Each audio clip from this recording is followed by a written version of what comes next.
please. Your attention, please. This is your official civil defense broadcaster. One of the greatest threats would be radioactive fallout.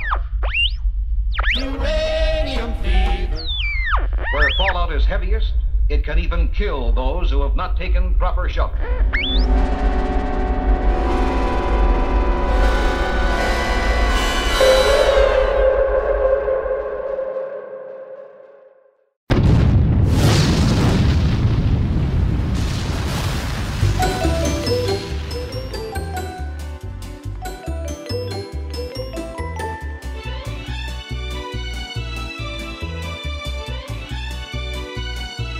This episode of the Fallout Hub is brought to you by Nuka-Cola. Try their new multi-flavor variety pack and urinate in 8 different festive shades.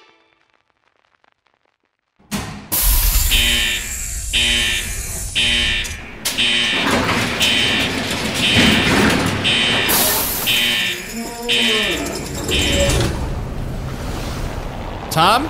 Tom! Oh, hey guys. Oh! Tommy. Oh, the lights are so bright out here. Is quarantine lifted yet? I can come out? Yeah, I hermetically sealed the door. There's some crazy coronavirus stuff going on out there. I've sealed us in. Okay. It seems like right now this may be the best place to be. Yeah, I would say a hermetically sealed vault is a good place to be. So, what are you guys even talking about? I've been, like, in solitary confinement, getting over this flu for, like, the last week and a half. What is going on? So, Mr. Bigglesworth, which in your absence, we've named him formally thanks to the community, had you sedated for a little while after Boston for some curious illness. He wanted to make sure that you weren't contagious. Okay, so, but why are we? I get that part. Why are we keeping ourselves in the vault? Because of coronas? Yes. Beer? Is there a beer problem?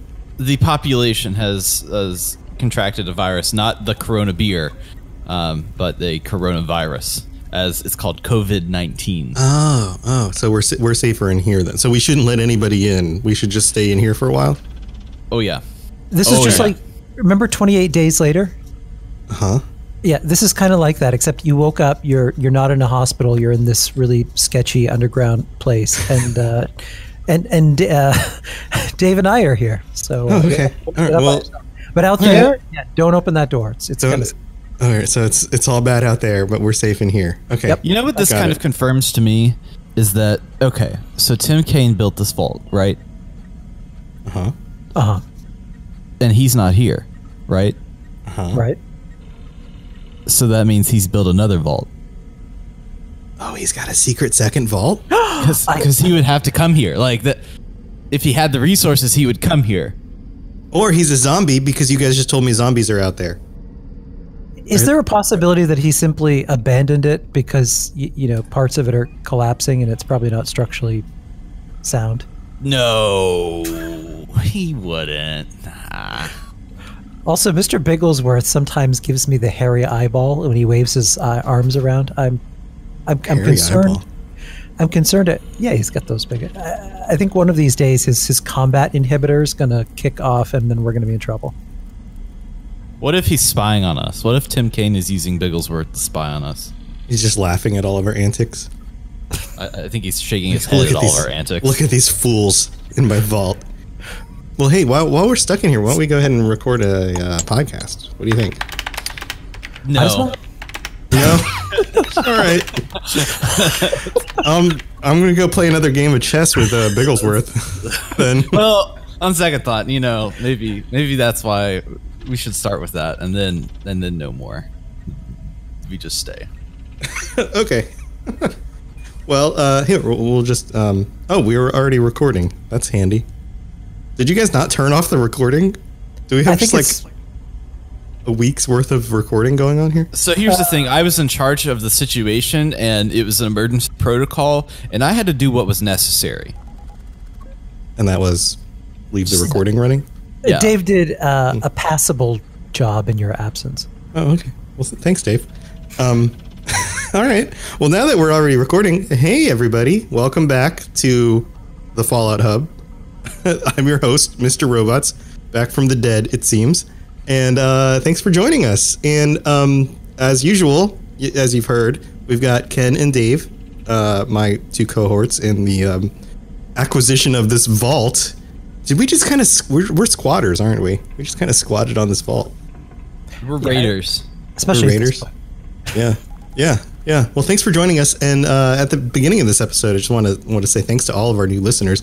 We've got so many new listeners, and we really appreciate that you guys are tuning in. I hope you guys are enjoying the show.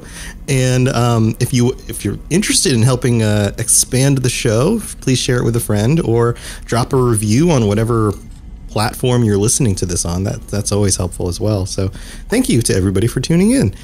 So I'm your host, Mr. Robots, and this week we're going to be diving into some news from Bethesda.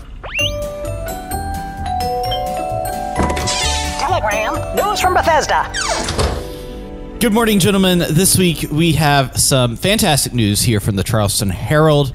Some of it's fantastic. The other is a little bit strange. Most of this is recorded from the Inside the Vault. I took two of the major items from that, and then I kind of want to go over the community calendar a little bit. So, the first thing we have is Strangler Heart, the power armor that you won from Vault 97, 79. Makes you look like a walking plant. Yes, it does. Unless you have the... Unless you have I have a pair, and I changed it to there's some like power armor cosmetic modification because I didn't like the looking like I was a plant. Robot plant man. I'm not sure what kind of strange sci-fi hero that would be most like, but anywho, first of all, with the Strangler Heart, I keep on saying Stranger's Heart. The Stranger's Heart. The Stranger's Heart. The mysterious stranger armor. All right, so first, the acid damage applied by players' attacks will no longer stack multiple times on the same enemy. Instead, only one stack of acid damage from an attack will affect an enemy at a given time. Next, they're reducing the duration of damage over time effect applied by acid from attacks, but also increasing its total damage to compensate. Finally, enemies will still be affected by the armor's area of effect damage, but we're decreasing the size of that area by about 25%. This seems like very, very specific changes for an armor set that very few people probably actually have. Yeah, maybe on other platforms, but so here's my perspective, because I had my ear to the ground, and we're going to be talking a little bit more about this later, but this particular armor was duped to high heaven on PC, and sold monetarily online as well. So even people who didn't go through the hassle of the Vault raid, like me, who still would really love the armor because it's probably one of the coolest armors in the game as far as an armor that has an offensive capability that does damage. People are running around with these a lot, and the major issue with them is their ability to glitch graphics processors. The damage multiplier, especially the queen fight, makes it almost impossible to participate in a queen fight if you have particular chipsets that can't handle the mathematics of that cell when the acid damage is on the queen and everybody's kind of there. So this nerf to the Strangler Heart is to try and fix that particular issue. The issue, so I have mine because Jeremy from the last episode on my birthday, he was like, hey, happy birthday, do you want a free pair of Strangler Heart power armor? Oh, I'm jealous. So that was very exciting, and he just was like, here you go. What a good dude. I know. So I like so that you nice. call it. I like that you call it a pair of armor. Yeah, it's a pair. Like it's pants. Earlier before Dave said, I have a pair, and I'm like, well, good for you, buddy. Yeah, I was thinking you were talking about something else, and then I was like, oh, you're talking about the armor. Dave has spent a lot of time in Fight Club. I have a pair. Who's got a pair? You're next. This guy does. So I've been using it a good deal because I run one of my builds is the power armor running build, and it's like, frankly, that set as it stands right now makes power armor extremely viable against other like all of the legendary under armors, or I guess regular armors that the characters have, because of the acid damage stack effect. Because that means that if you have you can stack it multiple times on the same thing, and then if you're delivering separate shots, so if you're using like a shotgun, or you're using like a Fletch's harpoon that separates the harpoon bolt out several times, then you're like doing this enormous amount of damage. So you essentially poison everything in the background, which is kind of comparable to like a bloody build in that aspect, just from the sheer amount of damage that you do. So for example, I can use Strangler Heart against the Scorched Queen, and I managed to, with this power armor, and I had a Gatling ultrasight gun, take her down solo. So with these changes, it makes it more weak, it seems, just because of the stacking. The stacking is really the thing that took it over the edge, but it won't be so weak that it's pointless. It seems like that it'll still have good benefits, and will still probably remain as the best power armor in the game if you can get it modded up correctly. Very cool. Yeah, I don't have a set of this yet. Because I didn't play Into the Dupers, and I didn't go through the quest, and Jeremy didn't give me one because I don't play on PS4. Well, when's your birthday? It's in May. It's coming up. Well, I don't play on PC, so I can't have it. That's sorry. Son of a gun. All right. Well, if anyone wants to give me a present for my birthday, that's a great idea for a present. One of the other presents that we have coming to us in Wastelanders are farming improvements. So they're adding farmable tiles to the game. So farmable tiles are a new option when building that will let you place fertile soil wherever you can construct a floor or foundation in your camp. In addition to planting outside your home, you will also be able to reduce your carbon footprint by planting crops indoors or even on your roof. I like this. I really like this addition. A lot of people have been asking for these. It'll really allow you to have indoor gardens, or even fix issues where you can't effectively build nice flat gardens on unstable terrain. I just want to put plants all over my house and then have like a house plant. A plant house. House plant? Plant house. Plant house. A green lodge. So since this is our last episode before Wastelanders releases, we're going to do an episode after that, obviously. But before release, I kind of wanted to go over the community calendar as it stands. So starting March the 19th, which is I guess here pretty soon, to March 23rd, there's a legendary sale at Mama Merg. I love saying her name so much. There's also been these mystery items that have been coming and going. We may be outside of when this episode releases, but as you collect each mystery item, it adds in a cosmetic or a piece of your camp that you can get and look around. Apparently, there's free consumables coming from March 24th to the 31st. There's a few submissions opening for some of the galleries that they have. And then on April the 7th, it looks like that Wastelanders releases. And it comes to Steam. Yay. That's true. So I did a poll just to see like who on my Fallout Lorecast Twitter was either already playing the game and definitely going to play, or going to pick it up because of Wastelanders, or just never going to pick it up.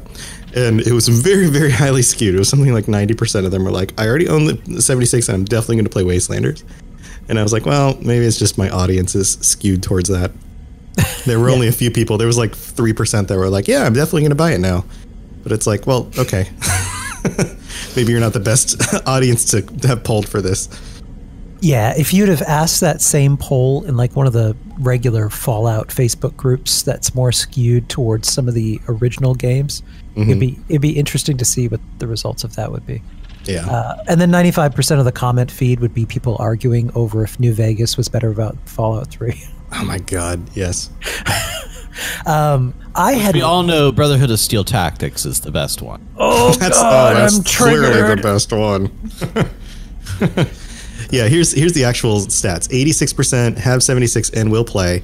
0.7% buying 76 now. 4.2% no 76 yet, waiting to see. That's interesting. And then 8.5 are still nope, never going to play 76, which I think is absolutely ridiculous. Because that's like saying like, nope, even if it's good, even if it's the best game ever, I'm never going to play it because I hate everything. In fairness, like, though, really? there's quite a sizable part of the Fallout community collectively that no matter what comes to this game, they've stated quite explicitly that they have no interest in it. Which is weird. To That me, seems I mean, so irrational to me. I know. It just As a seems like fan it's like saying like I'm gonna eat this pizza. I go to this pizza place and I'm like, the pizza sucks. And then 2 years from now they redo their recipe and somebody I know goes to the pizza place and they're like, oh my God, that was the best pizza I've ever had. And I'm like, nope, I'm never gonna try that pizza because it sucked 2 years ago. And it's like, well, the whole recipe's different now. You know, like go try the pizza again. You know, just go check it out. maybe it's a lot like whiskey. Like I have a buddy that can't drink whiskey because he took a shot and accidentally shot it out of his nose and then threw up. And so, I mean, that was like what 8 years ago for him, and he hasn't had whiskey since. So I mean, maybe people played 76 and then threw up, and then the disc shot out of their nose. You know, This is a very specific analogy, Dave. Is this coming from a personal experience? This is a friend of yours? oh yeah, well, you know, it's the co-host of my other podcast, Mystery Time Live. Totally not me. Oh, okay. Wait, you're both people on that podcast? No. Ooh. That person, that's gonna be the new mystery. Is Dave really the second person and he's just doing a voice? You know, it's interesting on a much serious note. So, my buddy, my buddy that does that podcast, his brother works in the video game industry as an artist and was friends with artists at Bethesda, and then they ended up naming a location after his last name near Charleston. So if you go to the Burdett House, it is named after his family. Oh, that's cool. Little fun fact.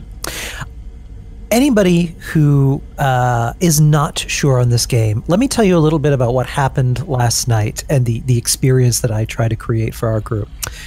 I made the mistake of asking the community, I'm going to move a camp, build a camp. What should I build? And the community decided that I should build a general store / strip club. So naturally, I named As it you do. the General Whore, with the first two letters missing off store and then kind of replaced with kind of janky other letters. So it read that. I have a comment. You're a monster and you need to be stopped. Thank you. Or a genius. It was actually Or maybe both. It was a fantastic evening. The Nuka-Cola door works amazing at creating kind of like a hidden basement area. So I figured out how to make a basement, which is the first time I've ever been able to do that. Oh, I saw the pictures. I saw the pictures. I remember this now. Yeah, we had strip club poles and you were in your underwear dancing on the pole. Yeah, we had 9 of us that were taking turns dancing. People were showing up at my camp to shop, and then would get lured downstairs and were waving bags of money, and it was just hilarious. So we took the party to other people's camps. We took the protest signs from the game, and we're going around to different people's camps to protest their robots and also do naughty dancing. Which should always be combined. We were the true end game, but Protests would be so much better if there was naughty dancing at them. We ended up making a lot of new friends. People disrobed and joined us, freeing ourselves from clothing and the rules of society. We did escort the robot in Morgantown on his beat. God, what's the name? Something Heart. Strongheart? Yeah. Ironheart? Ironheart, yeah. Yeah. Is it Ironheart? Yeah. I think so. Iron Man, the robot. Yeah, so we escorted him on his merry... It was a fantastic evening. Sounds stellar. So, I don't know if I converted people or maybe just scared people away. Converted people to nudity? Right. Well, or sexy dancing during protests. Think about how many more people would join protests if there was sexy dancing. I did have one last important point. Some information was shared to me last night that I proved. So, available through March 31st is the Spring Camp Bundle. You will want to get this, and I'll explain why. The asbestos tile roof set that comes with that is a very unique set of roofing tiles that takes up 50% less camp budget than any other roofing tiles. So I swapped out my roofing set last night and got back a nice chunk of my camp budget to keep building with. I'm not sure how or why they did that, but it definitely takes up 50% less budget. So get it and build with those. So it's kind of a weird way to get more camp budget. Since, well, you know why that it's less, right? Because well, no, it's because that roof was made as best as it can be. It's a good joke. It's a terrible joke. That's a good one. All right. Mr. Bigglesworth, execute Order 67. No. That's the wrong one. We keep getting the numbers mixed up. Oh, he's spraying me with malteds. Oh, God. That's the wrong... All right. So speaking of having a fun time, Dave, you had some info on junkies? Excuse me, masters. It's time for a little Fallout 101. You might want to share some tips and tricks. Not that I'd want to.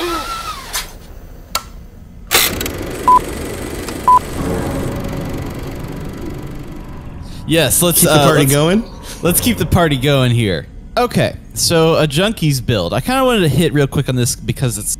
I don't know if you all would agree, but I think it's like the last build in the mainstream meta that we really haven't covered. Like the true like gaming meta, other than maybe a food build. You know what I mean? Like a soda build. Food build. Isn't that a thing, Ken? Yeah, a soda build, sure. Although I technically think that is just a food build. I know people can spam Nuka-Cola Quantums in PvP and just keep regenerating.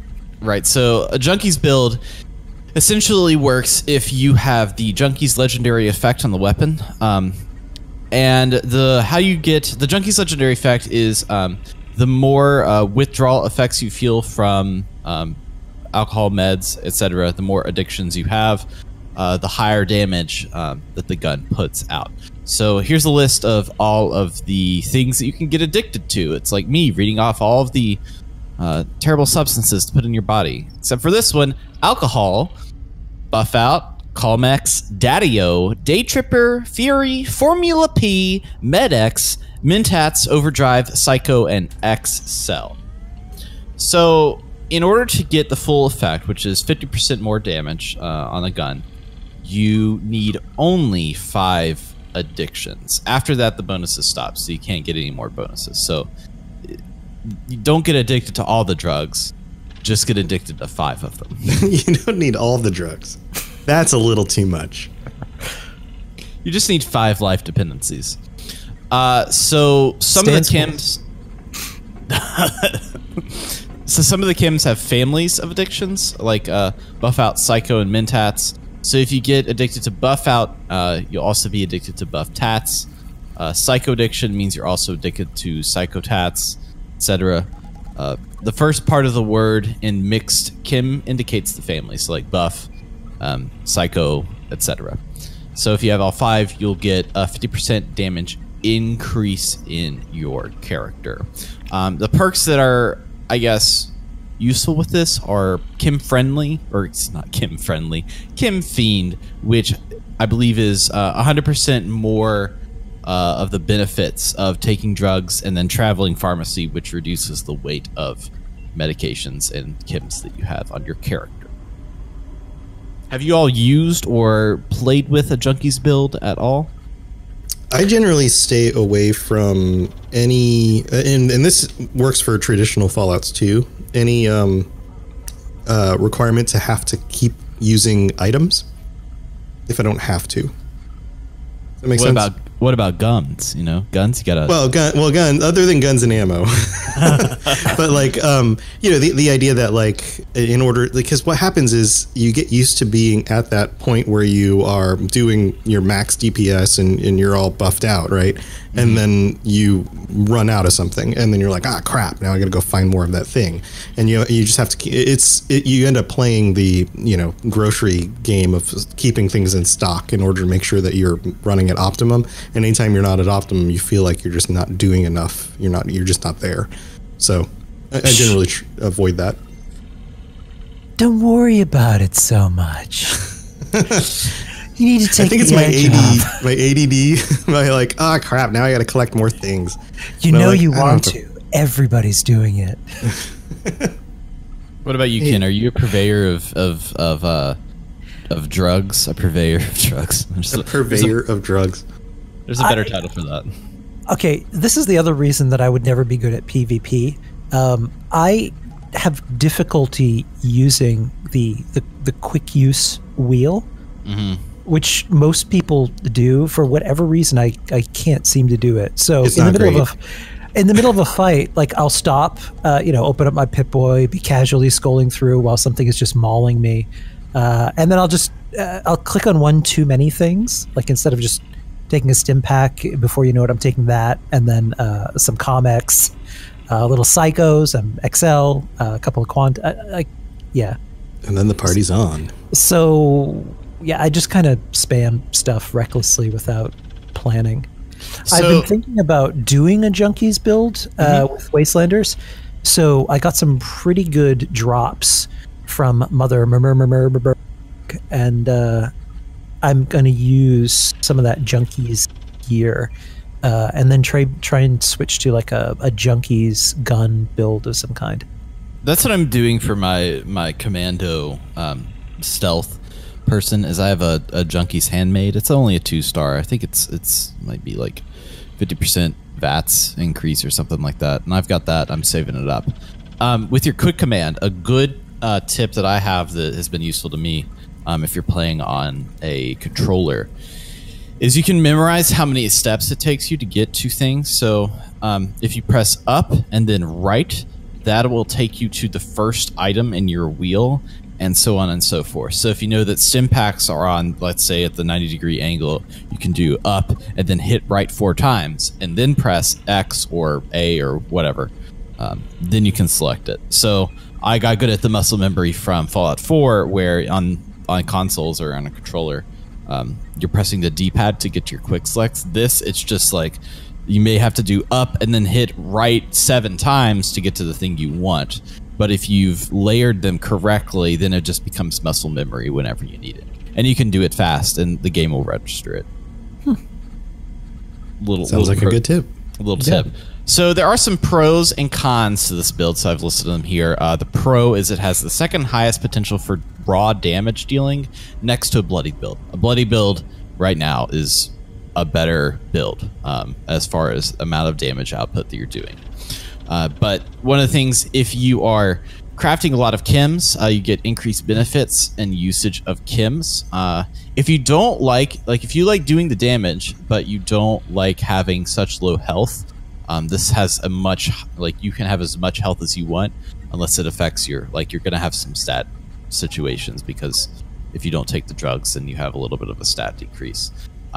And you're able to have more armor than like a Berserker's build. So technically, you do more damage even than a Berserker's build, which is a Berserker's build is when you have no armor whatsoever, so you're running around naked, and you get a damage increase from doing that. Just from having the 5 addictions, you get more of a damage increase from a Junkies build. I like to think of it as, this is like if you wanted to roleplay as the Witcher and be like taking all of these like tonics and like like before a battle, you've got to like pump yourself full of chems that you've crafted and you have, and it's like then you're just like bared out on everything, and you run into battle. It's a good alchemy build. It's a good word for it. Yeah. There are some, on The Witcher, I never created the potions either. At least unless I had to. It was the same thing of like, I don't want to have to do all that other stuff. okay, well then clearly you didn't play it the way I played it, Tom. I'm such a bummer. I'm such a bummer. I was toxic 90% of that game. Some cons here. So you lose a bunch of special if you don't satiate your addictions. So like you're gonna have to, your special stats will all rearrange. So if you're melee build, this may not be the thing for you because you're gonna get some decreases into your strength. Generally, anyone that's running guns though is fairly good to go. It takes a lot of crafting because you got to craft all the chems. Super Duper and Chemist are your friends when you're doing all this. And then overall, if you're going for high damage, Bloodied is better, like I've said before. All right. That sounds like a... I mean, if somebody's into that, that sounds like a cool thing. I'm not into it. If you're into drugs. If you're into drugs. I'm not into drugs. But This is a really surreal conversation. I mean, if that's your thing, then it seems like a totally cool build to try out. So good luck with that, everybody who's into drugs. Guys, I thought you said you sealed the door. I hermetically sealed the door to protect us from COVID-19. Someone give me the respirator, quick. Did you also physically seal the door? I mean, I don't know what hermeopathy has. What is that even mean? I used some of those heavy-duty ply Abraxo box. I thought it would be secure. Oh, yeah, those are pretty thick stuff. Wait. I hear someone coming. Hello? Oh, hello guys. Hey, I brought the toilet paper. It's all good. I've saved this. Oh, it's Vex. Sorry, guys. I forgot. Hi, guys. I invited Vex in for a very special discussion today. I should have remembered to leave the door open. Oh, hey, Vex. It's all good. It's all good. Hey, before you touch anything, this is where we wash our hands. Here you go. Oh, very important these days. Yeah. Yeah, and then walk through. You know those the things that you walk through in the game that like remove all the radiation, the decontamination things. Yeah, we crafted one that's just gonna shoot you with a bunch of like. It's not like radiation decontamination, but yeah, we took all of the Corona decontamination. Yeah. Just walk through this. It's Corona beer that we just kind of hooked up with some garden hoses. It's totally legit. Wonderful. Yep. Happily. All right. Okay, good. Here's some towels. You can dry off. Cheers. Appreciate it. All right.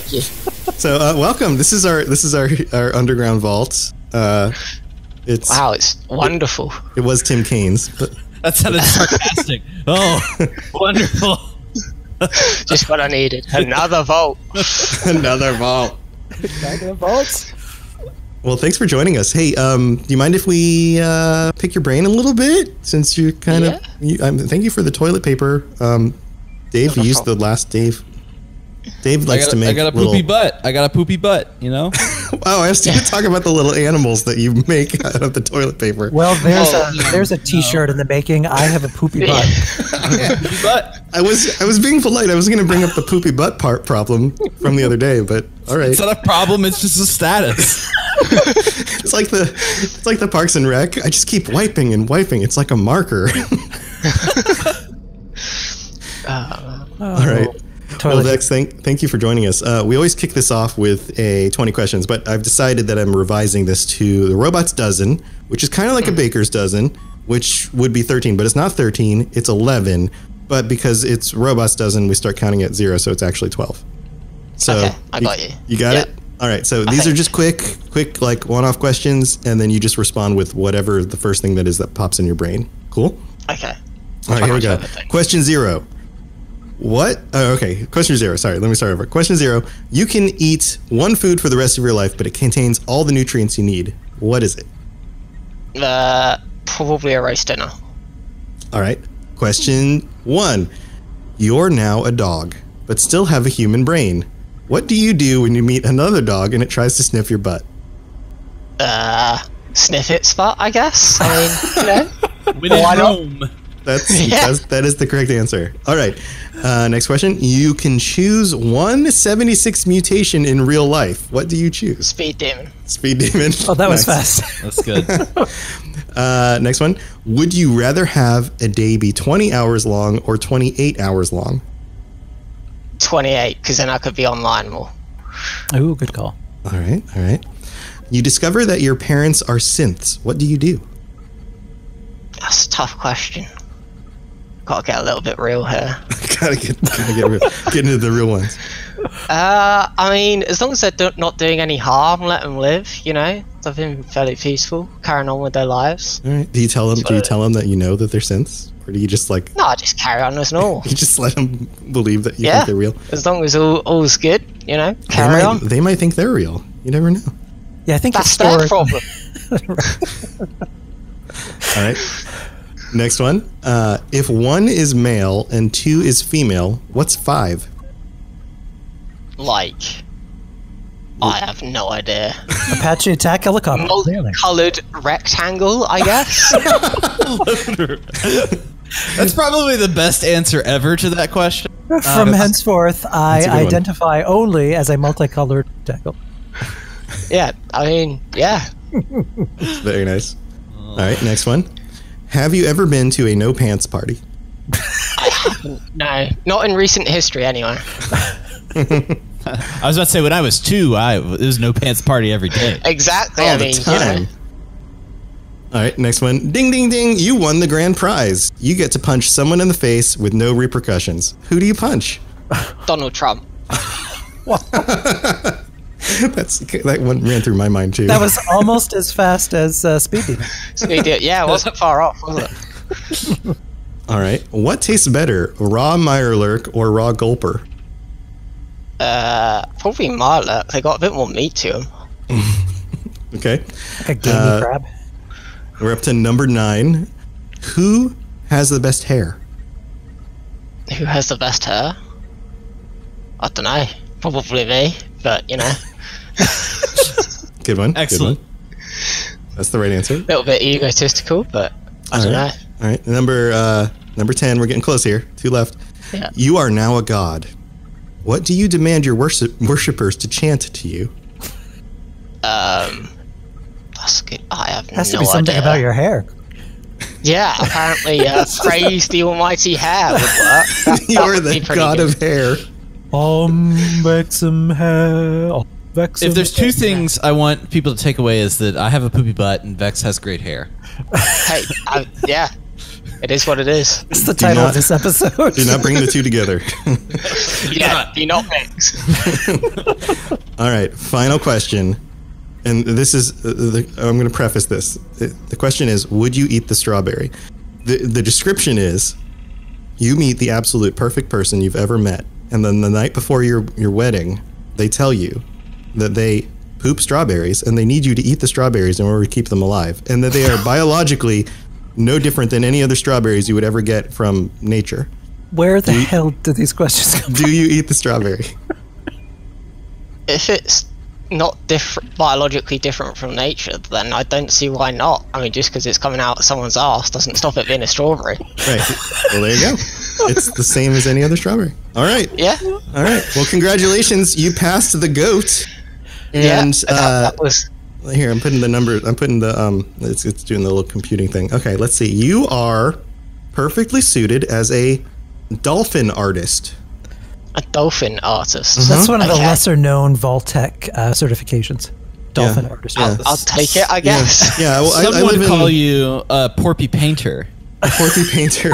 I live in Florida, and there's a lot of these like beach areas with all this dolphin art that's like airbrushed art on like shirts and stuff. That seems to be what you're. Yeah, I got you. That's you do dolphin art. The airbrush. Hey, I'll take it. Yeah, it's a job, innit?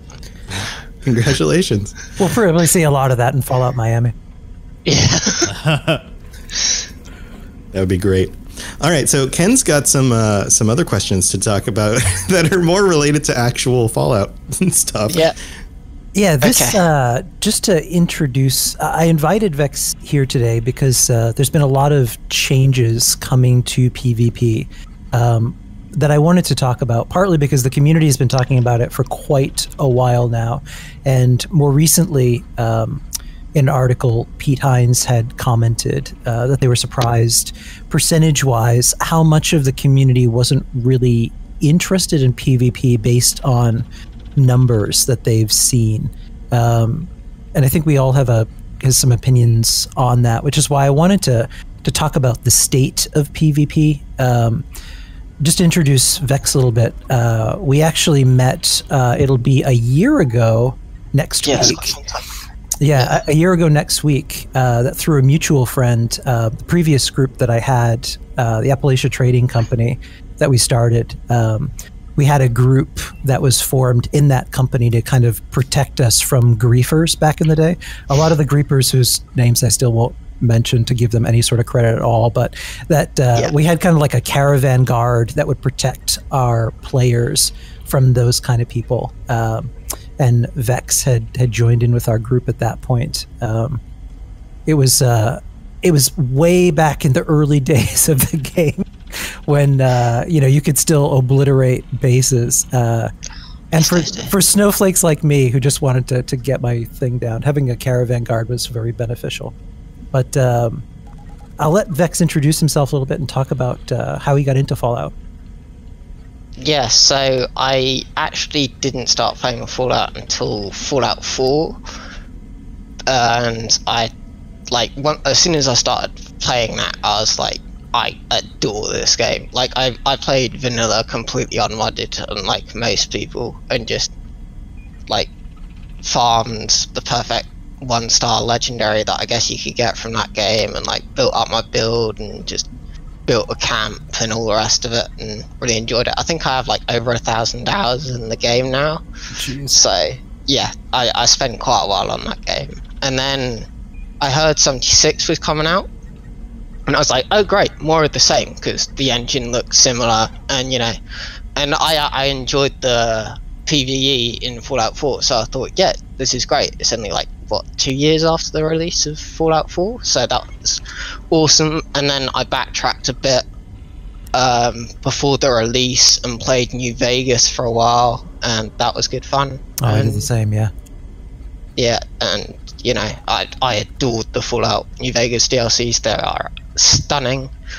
And went back to 76, and I started doing a lot of Queens at the start of my Fallout 76 career. I decided I wasn't getting any rewards from it because the drops are so incredibly low to get a decent 3-star, and then started farming the White Spring and West Tech. Those were the days. Same results. So I thought I'll trade and do PvP, and now we're here. That's actually something we've never talked before. I didn't know that that you didn't come to the game originally looking for PvP. You just kind of went in that direction when there wasn't a lot left to do to challenge you. Yeah, I'd done everything I thought I could do PvE side, so I went to PvP. Before Fallout 76, did you play any PvP games before that were online? So I played a bit of Overwatch and League of Legends at different states in time. League mainly while I was in college, and then Overwatch slightly after, but they're so different that I didn't really classify them. It's the same style of PvP. I never did PUBG, I never did Siege or anything like that, or anything along those lines, or Scum or anything. I just started enjoying PvP and Fallout. It's interesting because a lot of people paint PvPers with the same kind of brush and just assume that everyone came from Call of Duty or Fortnite or some of these other games, and that's clearly not the case. No. What? I don't think so. Anyway. What? I'm going to take you back to when the game was first launched, and I want to play a segment right now that came from the original launch trailer that explained how interactions with other players will go. When you emerge from the comfort and safety of your vault, the world you know will have changed. Take your friendly old neighbor Johnny. rather than coming over to borrow a cup of sugar, he may now be coming over for murder.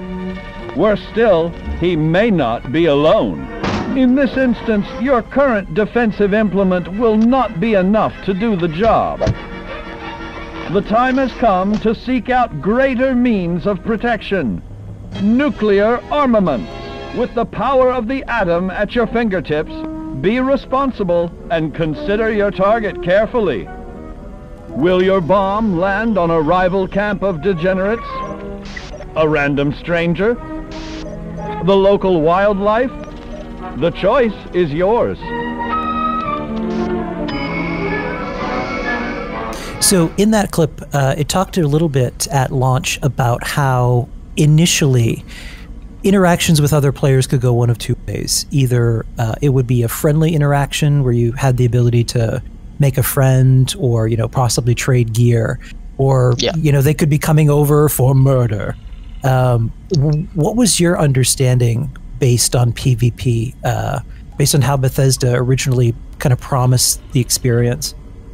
Okay, so in all fairness, I didn't pay a huge amount of attention to PvP when the game first came out. It didn't really sort of become an aspect until later on. Right. But when the game was first talked about, if I remember correctly, they said you could nuke someone's camp and then you would be able to place your camp where theirs was, which I thought was pretty awesome because it meant changing the landscape in a way that's completely different, right. Which you don't see a lot in many games at all. No. And then, with or like base destruction, and then someone would move and then you could put your camp there, which would be really cool, but it didn't actually happen in games, I'd say. So how do you feel that since you've been PvPing, how has that changed since you started? It's a lot tougher to find a fight. It's a hell of a lot tougher than it used to be to find someone to fight you. You have to know the tells of the map pretty well, which sounds incredibly stupid, but like if you look at the map, obviously there are workshops, which are an easy way of getting PvP without a doubt. But you also have a large group of players is quite easy to get PvP out of, because one of them will feel cocky or arrogant and they'll shoot back and then the entire team will go red and then you're in for a load of fun. Right, where if you look at a map and there's like a cluster of players, like a lot of people will hang out at the White Spring Station, or people will set up a base there, and everyone just kind of ends up gravitating to that center point in the map. Yeah, that White Spring is very commonplace for PvP. I noticed that. It's a good, usually good hunting ground. I'm strolling through and I'm like, oh, excuse me, coming through. Meanwhile, everybody's shooting at each other. Exactly. What is your definition of griefing? And I'm asking you specifically because I've noticed that this term is really often overused. It is overused a lot. Way overused. So what is your definition of griefing? Okay, so there's quite a few layers to it, but I'll try and explain it how I see it. Basically, if you own a workshop and someone comes and kills you, that's not griefing. That's just you being ignorant. Right. To be completely honest, because when you take the workshop, it says something like, this means you're available to be attacked at any time or something. Someone can come take this workshop from you without a doubt. And it will happen. Like, there are multiple groups that raid and do that sort of thing. So I don't consider taking workshops griefing at all. Now, there are a few exploits, I guess, but they're more game mechanics in the game. It's just knowledge that allows you to use them, and you can kill people those ways, which I won't lie and say I don't do. I do them, but at the same time, they're in the game, but they are griefing because you're making someone go into PvP without their consent. Right, yeah. If that makes sense. Yeah, I get that. However, if you shoot at someone and they shoot back and then you destroy their base, that's not griefing, because they have consented to that PvP and they are reaping the repercussions. Yeah, like there's, and I agree with you about workshops. People either don't pay attention to or just willfully ignore it, but it can't be any more obvious. As soon as you start taking a workshop, it warns you, hey stupid, you're about to trigger PvP, so are you sure you want to do this? And you're like, yeah, exactly.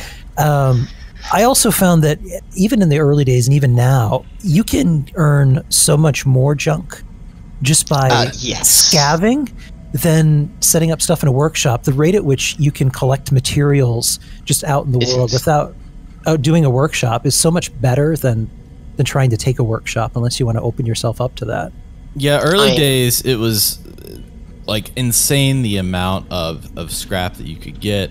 Yeah, they nerfed it, I think. Right, and then I think within about 2 months it kind of went down. Back in that day, I remember the ammo converting place. Oh yeah, was constantly. That was probably some of the best PvP experiences that I've had just natively in that game. Are trying to figuring out that bathroom stalls you can put in front of a door. Those are harder to destroy than actual barricades and walls, and they're easier to place. And locking the doors, like if they pick it, then they become active, and then you can place turrets there so that if they lockpick the only door to get in, then they get attacked.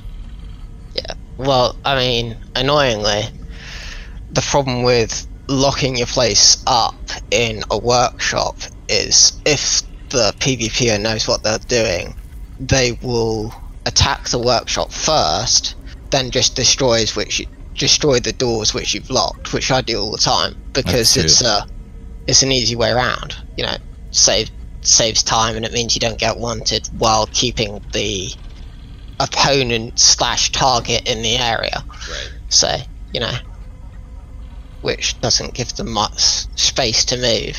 But PvP is all about being on the ball. You have to constantly be looking at the map, players around you, and as weird as it sounds, names as well. Yeah, I've noticed that, yeah. Like, if you can pick out someone's name, like XX Edgelord 99 XX, that guy's probably gonna shoot you back. Oh no, I need to change my name now. I mean, you know, it's if you can pick out a name out of the blue, which it's rare, but sometimes you can take someone's workshop while they're outside of it, and they will come because you've realised they have an edgy or drastically overcompensating name. It's like the Fallout 76 Super equivalent Chode of driving 69. they're driving like a really awesome sports car. Yeah, it's like driving a Dodge or something. Yeah, yeah. It's like you're compensating for something, buddy. You named yourself. Yeah, it's silly, but it's weirdly psychological. And don't even get me started on the PvP community. That's another beast. Oh yeah, there are. I talk about the definition of griefing because again that term is overused, but there are instances. I had to deal with a situation that I would definitely classify as griefing several months ago when I was dealing with one particular person who. It's not a matter of claiming workshops, which I never do. It's being targeted personally and then followed server to server. That person constantly and then not just keeping it in game, but also bringing it out of the game, like sending you that is toxicity. 100% griefing. Yeah. Yes, and without a doubt. That I would classify very differently than a game that's designed for and was intended to have PvP more of an aspect of the game than it has been. You talked a little bit earlier about how important being aware is and having all of that.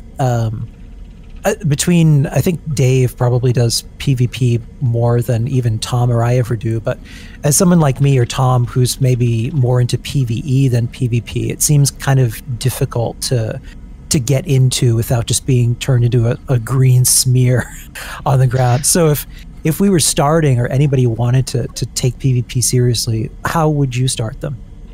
Okay, first thing I would do is tell them to go to someone who knows PvP.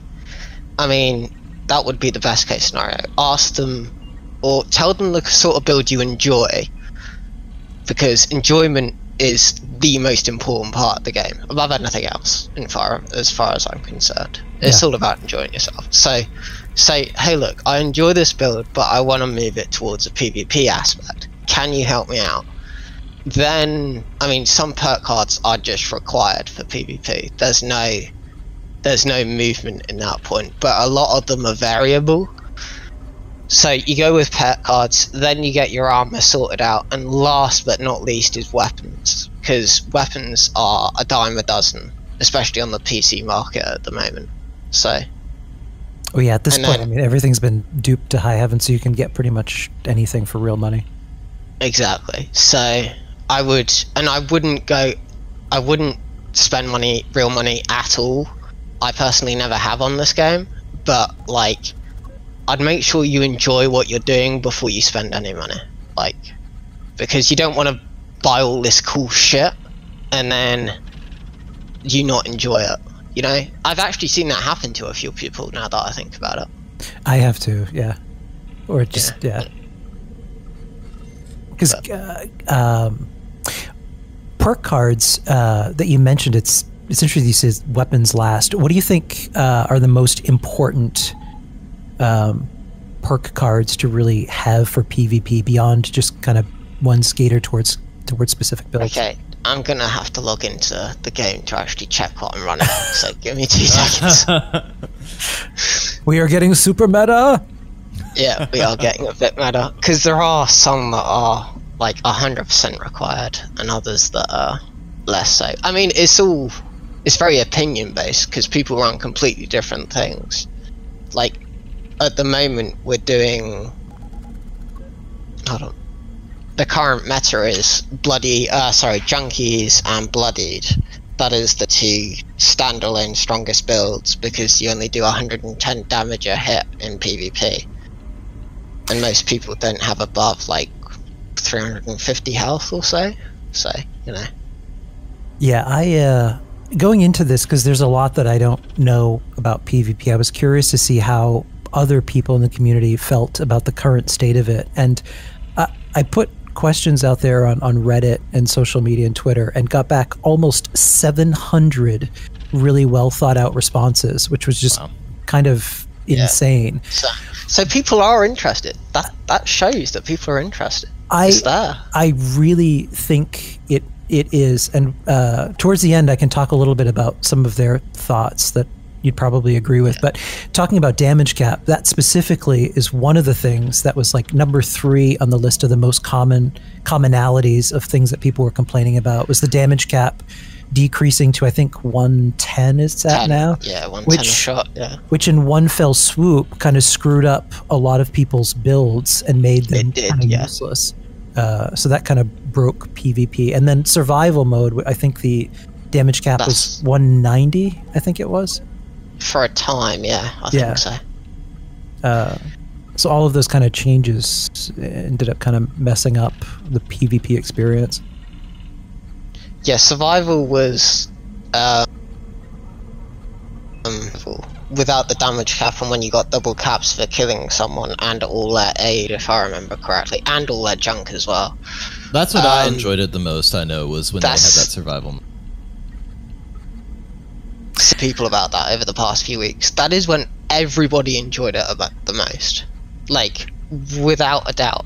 Once they started nerfing, like, certain parts of it, and then, like, later on, I believe they nerfed Teslas as well, which is a good thing, because they are still very strong. They're way overpowered. Even in Nuclear Winter, the few times that I played that with a mutual friend, as soon as one of us got a Tesla, it was kind of game over. You could pretty much clean up the map. Yeah, it's insane. If I had it my way, I'd get rid of Teslas entirely, and I'd slightly change how stealth boys work. But you know, that's my opinion. Those Stealth Boy Tesla builds. Yeah, they're not as bad as they used to be, because there are other worse builds in the game. Not worse as in they don't work, worse as in they're more toxic sort of builds. But like, you have Strangler and 50 on PC, you know what I mean by the 50 cal. And there are a few other weapons of that sort that just need to be getting rid of from the game completely before PvP is reasonable for a beginner to get into, in my opinion, because it's just so horrible to start off with. Yeah. So you're depending a lot on your gear. In some cases, your aid's super important in PvP.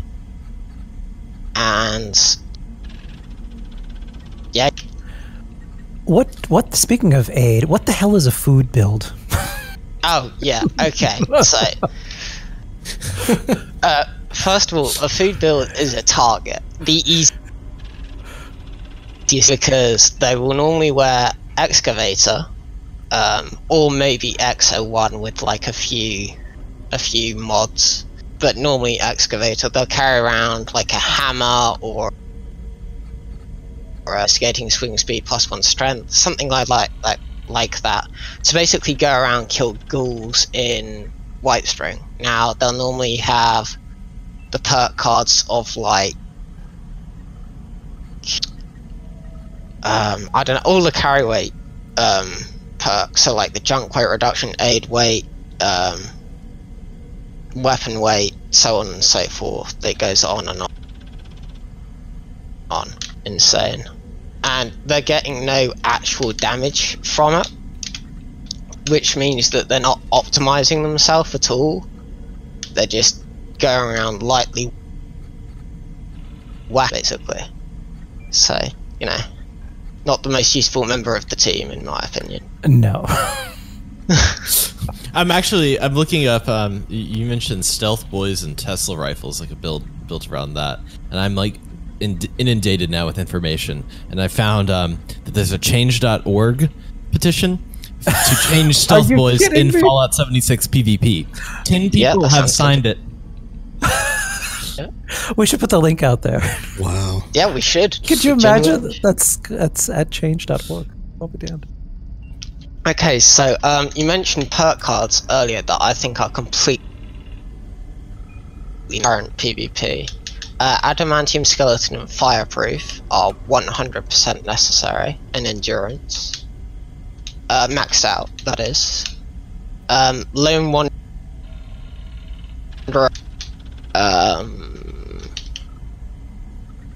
That's not super necessary. Oh, and then Class Freak and Starch Jeans. All of those are just for PvP. Otherwise, you know, you're screwed, basically. Am I breaking up at all, or is it? No, I think we're good. You're fine. You're fine, Ken. That's weird. My audio was cutting out. Can you guys hear Vex, or is his audio cutting out? He cut out a few times on the perk cards. So maybe try to read through them again, just to double check. Oh, okay, I thought it was me.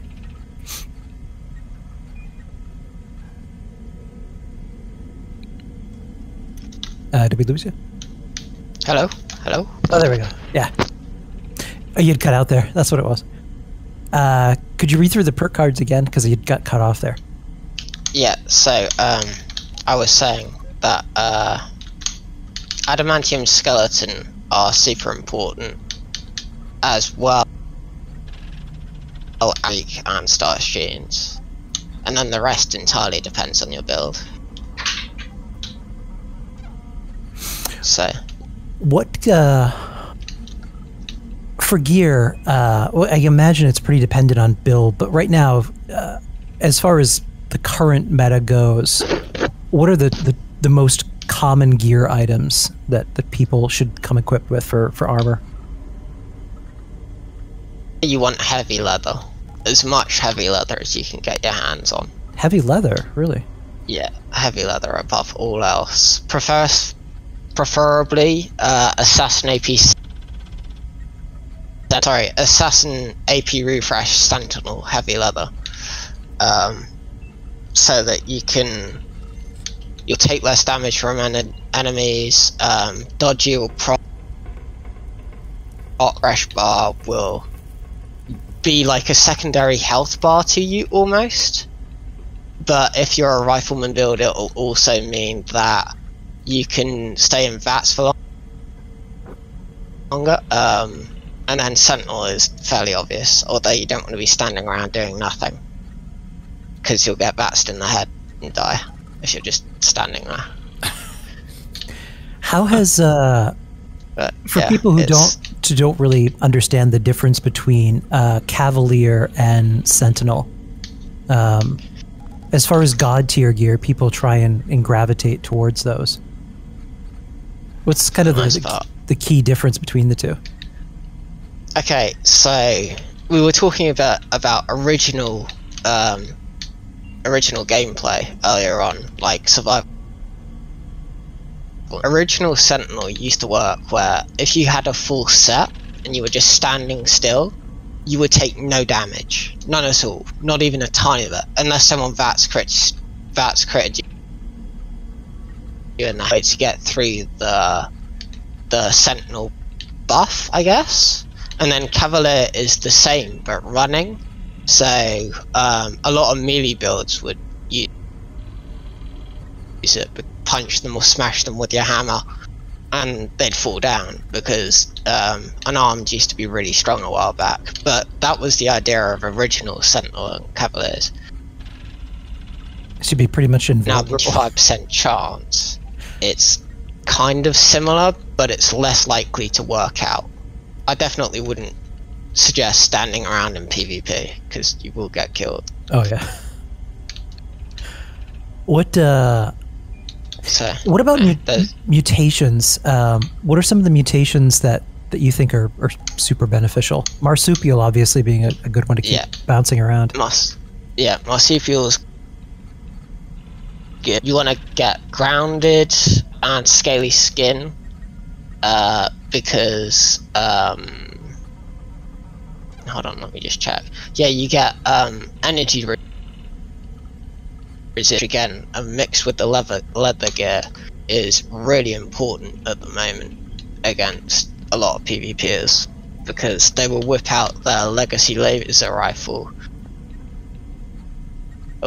just blast you to bits. So, you know, those damn legacy.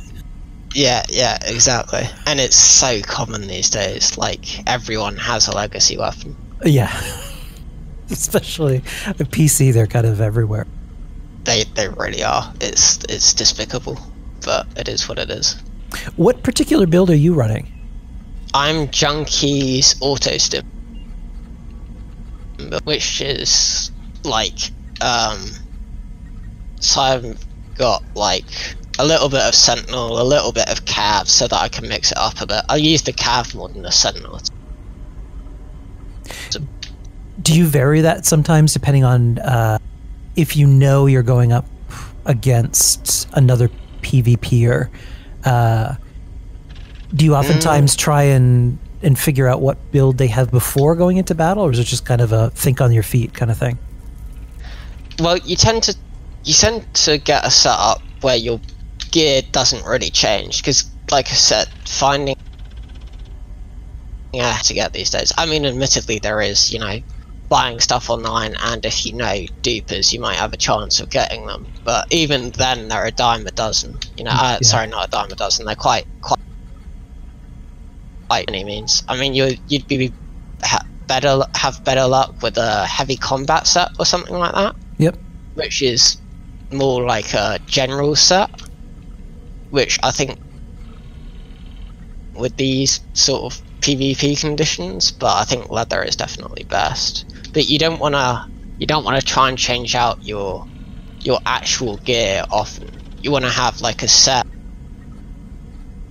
you're happy with, that you know you're fairly survivable. And then you get to know its nuances, if anything else. Yeah, exactly. The weaknesses and strengths. So with your build. How do you normally set up PvP, or what is your kind of loop that you do? So I will, if I'm trying. Are you going into a workshop or just in general? Oh, just in general. Okay, so I carry around a Junkie's fire rate 25. That's cost happen, and the arms on my gear stabilize. Plus, I believe I have a stabilized aligned stock or something like that. So it shoots almost dead on, which helps when I can't get people within VATS range, because I am a VATS build. But if you can shoot someone at the right opportunity, you can force them in, and then you can just take advantage from that.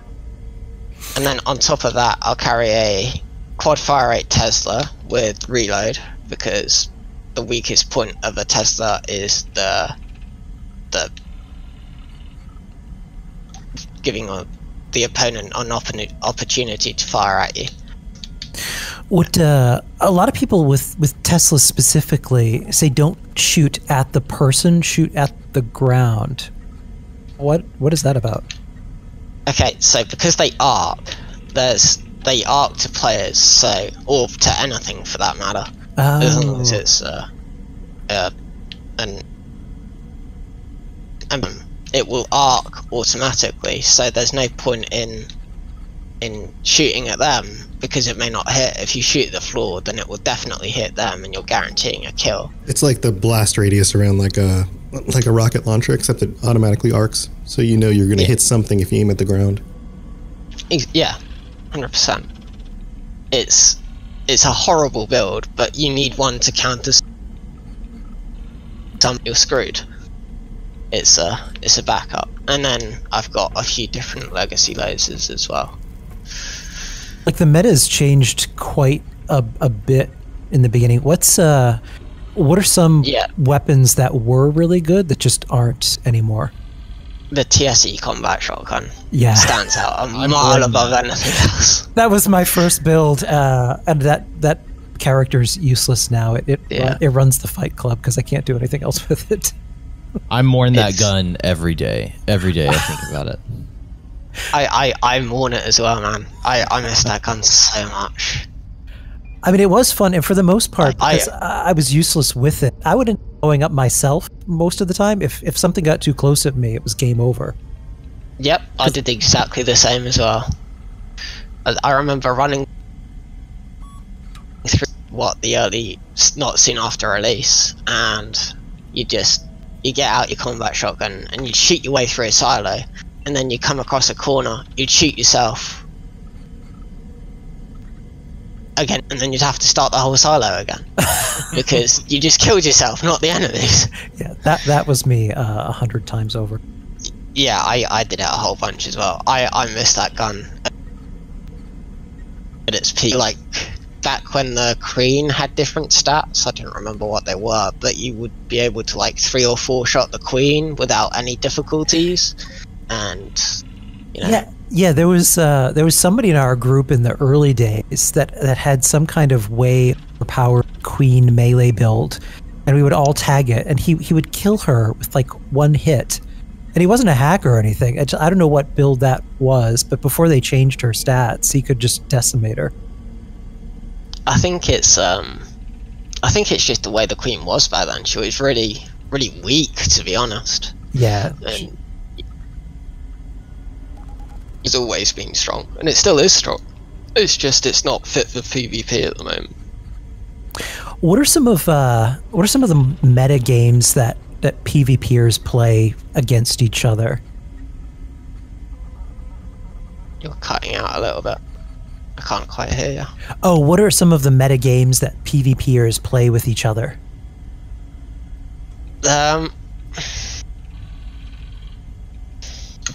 What do you mean by meta games? Like, what do we do to annoy each other? Yeah. Because if you're a bloodied build, there's obviously one of the in-game mechanics earlier, where you shoot someone with a dart. I won't say from what gun because I don't want to get him patched. And Leap. And you throw a mine at their feet, and they drop dead on the floor a couple of seconds later. That's extremely common. And then obviously you steal their junk. That happens a hell of a lot. Also, if you know, there are, I want to say, 5 extremely common groups of PvPers. Like, there are 5 factions of PvPers. 4 of which will get along really well, and the other one. But, like, if you know a PvPer, and you know their name, asking for a friendly match of PvP is quite common, because caps don't, and we normally both the teams just want PvP. So just going into a fight and asking someone to PvP is quite common, and normally good fun, even if you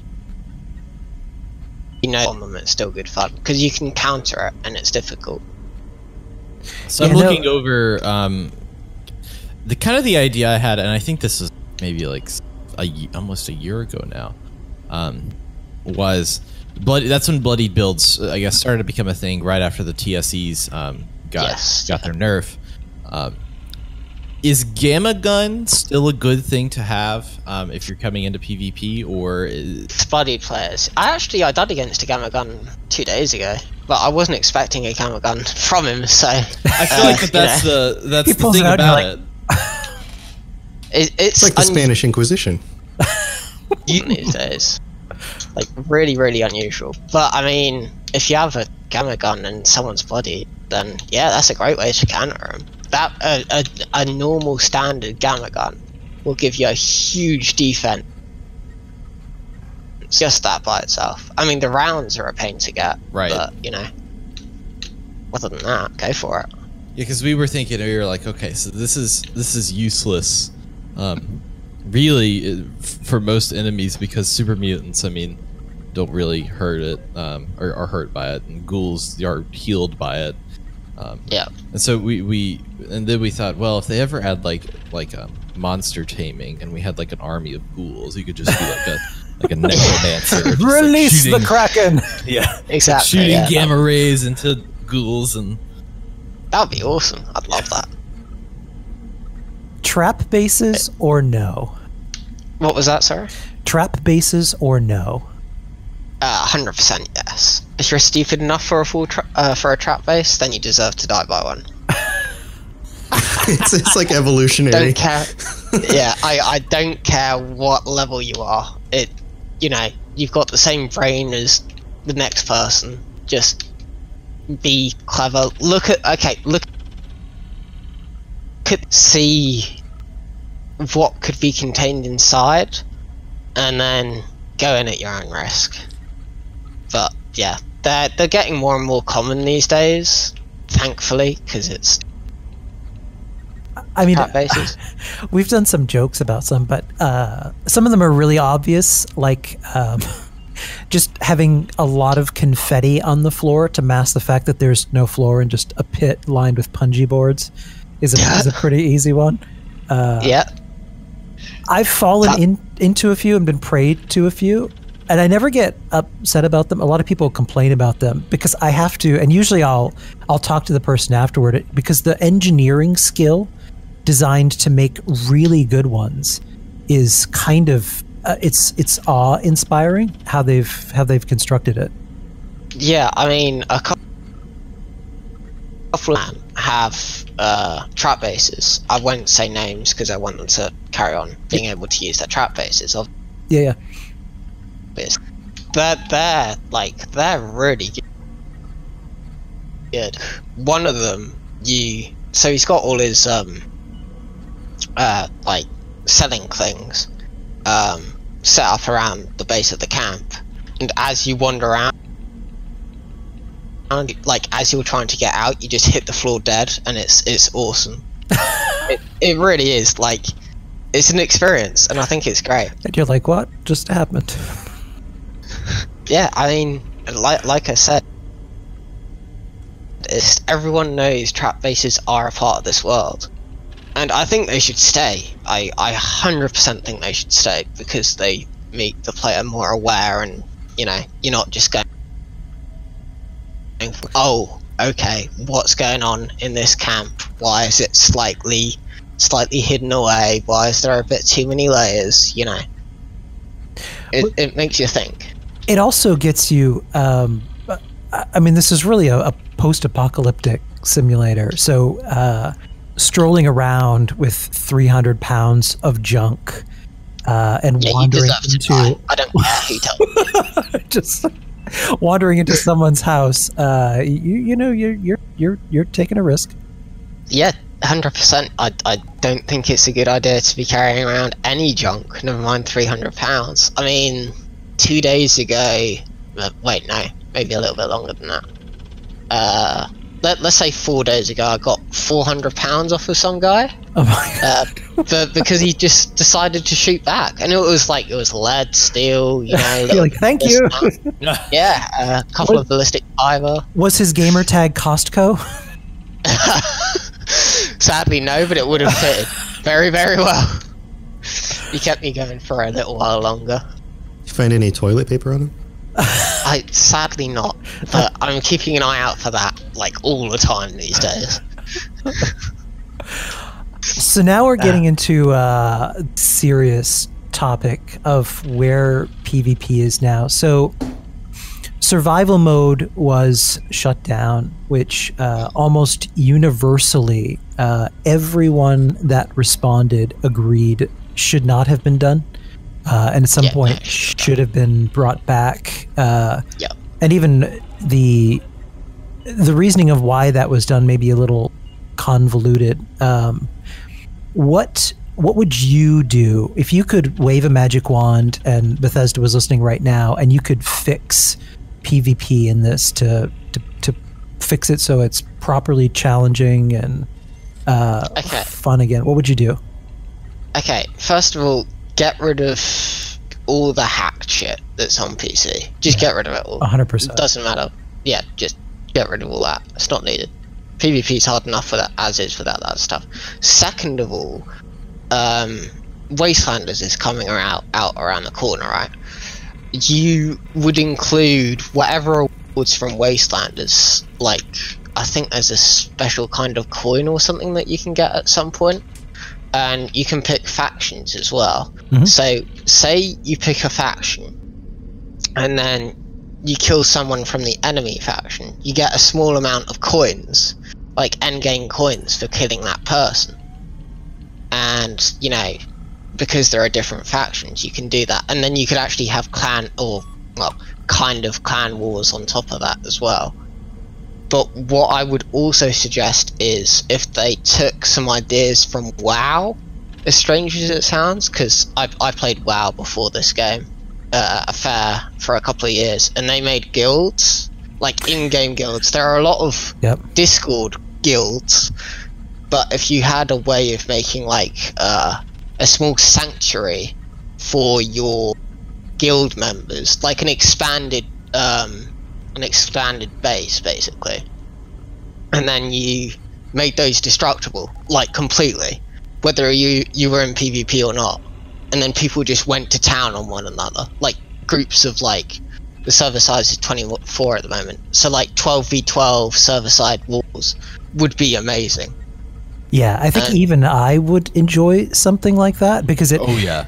Like, and this is maybe a missed opportunity, or hopefully now that they're bringing in NPC factions, it gives us the ability to, if you decide to pick a side, like if you identify, even with minor, if you decide to be part of the Mothman faction, that you would have a territory and then a civilization. So you could have your camp wherever, but it'd be cool if you could have like a little house, or like in the original Fallout games where, you know, you get a home inside the settlement, and you know, you associate with that group, so anyone of an opposing group is immediately aggroed towards you, NPC or otherwise.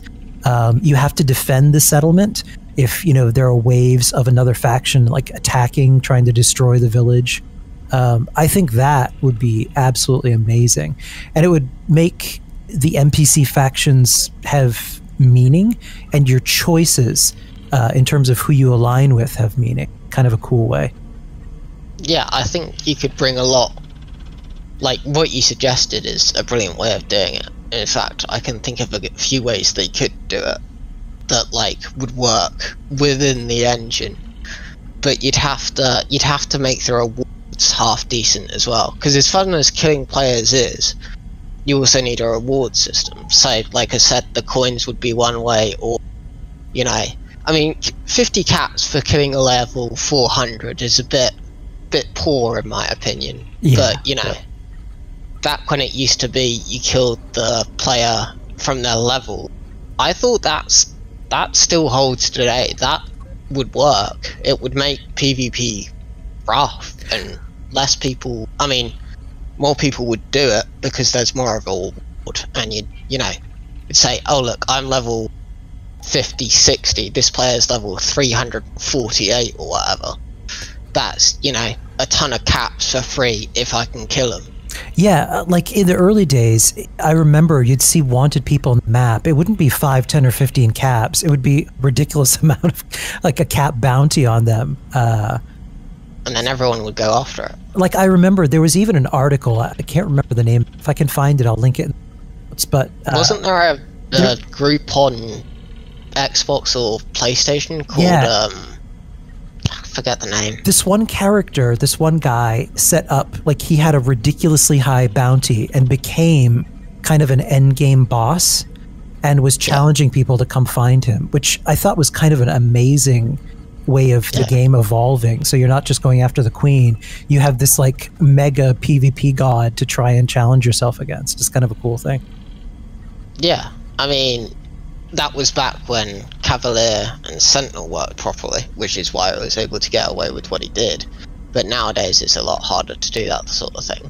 But the name of some PvPers, especially on PC, I don't know how it is on other consoles, but, like, I will go into Discords that I've just joined, and I will have 3 people in that Discord either leaving because of it, leaving because I joined, or asking the owner to kick me out because I've joined.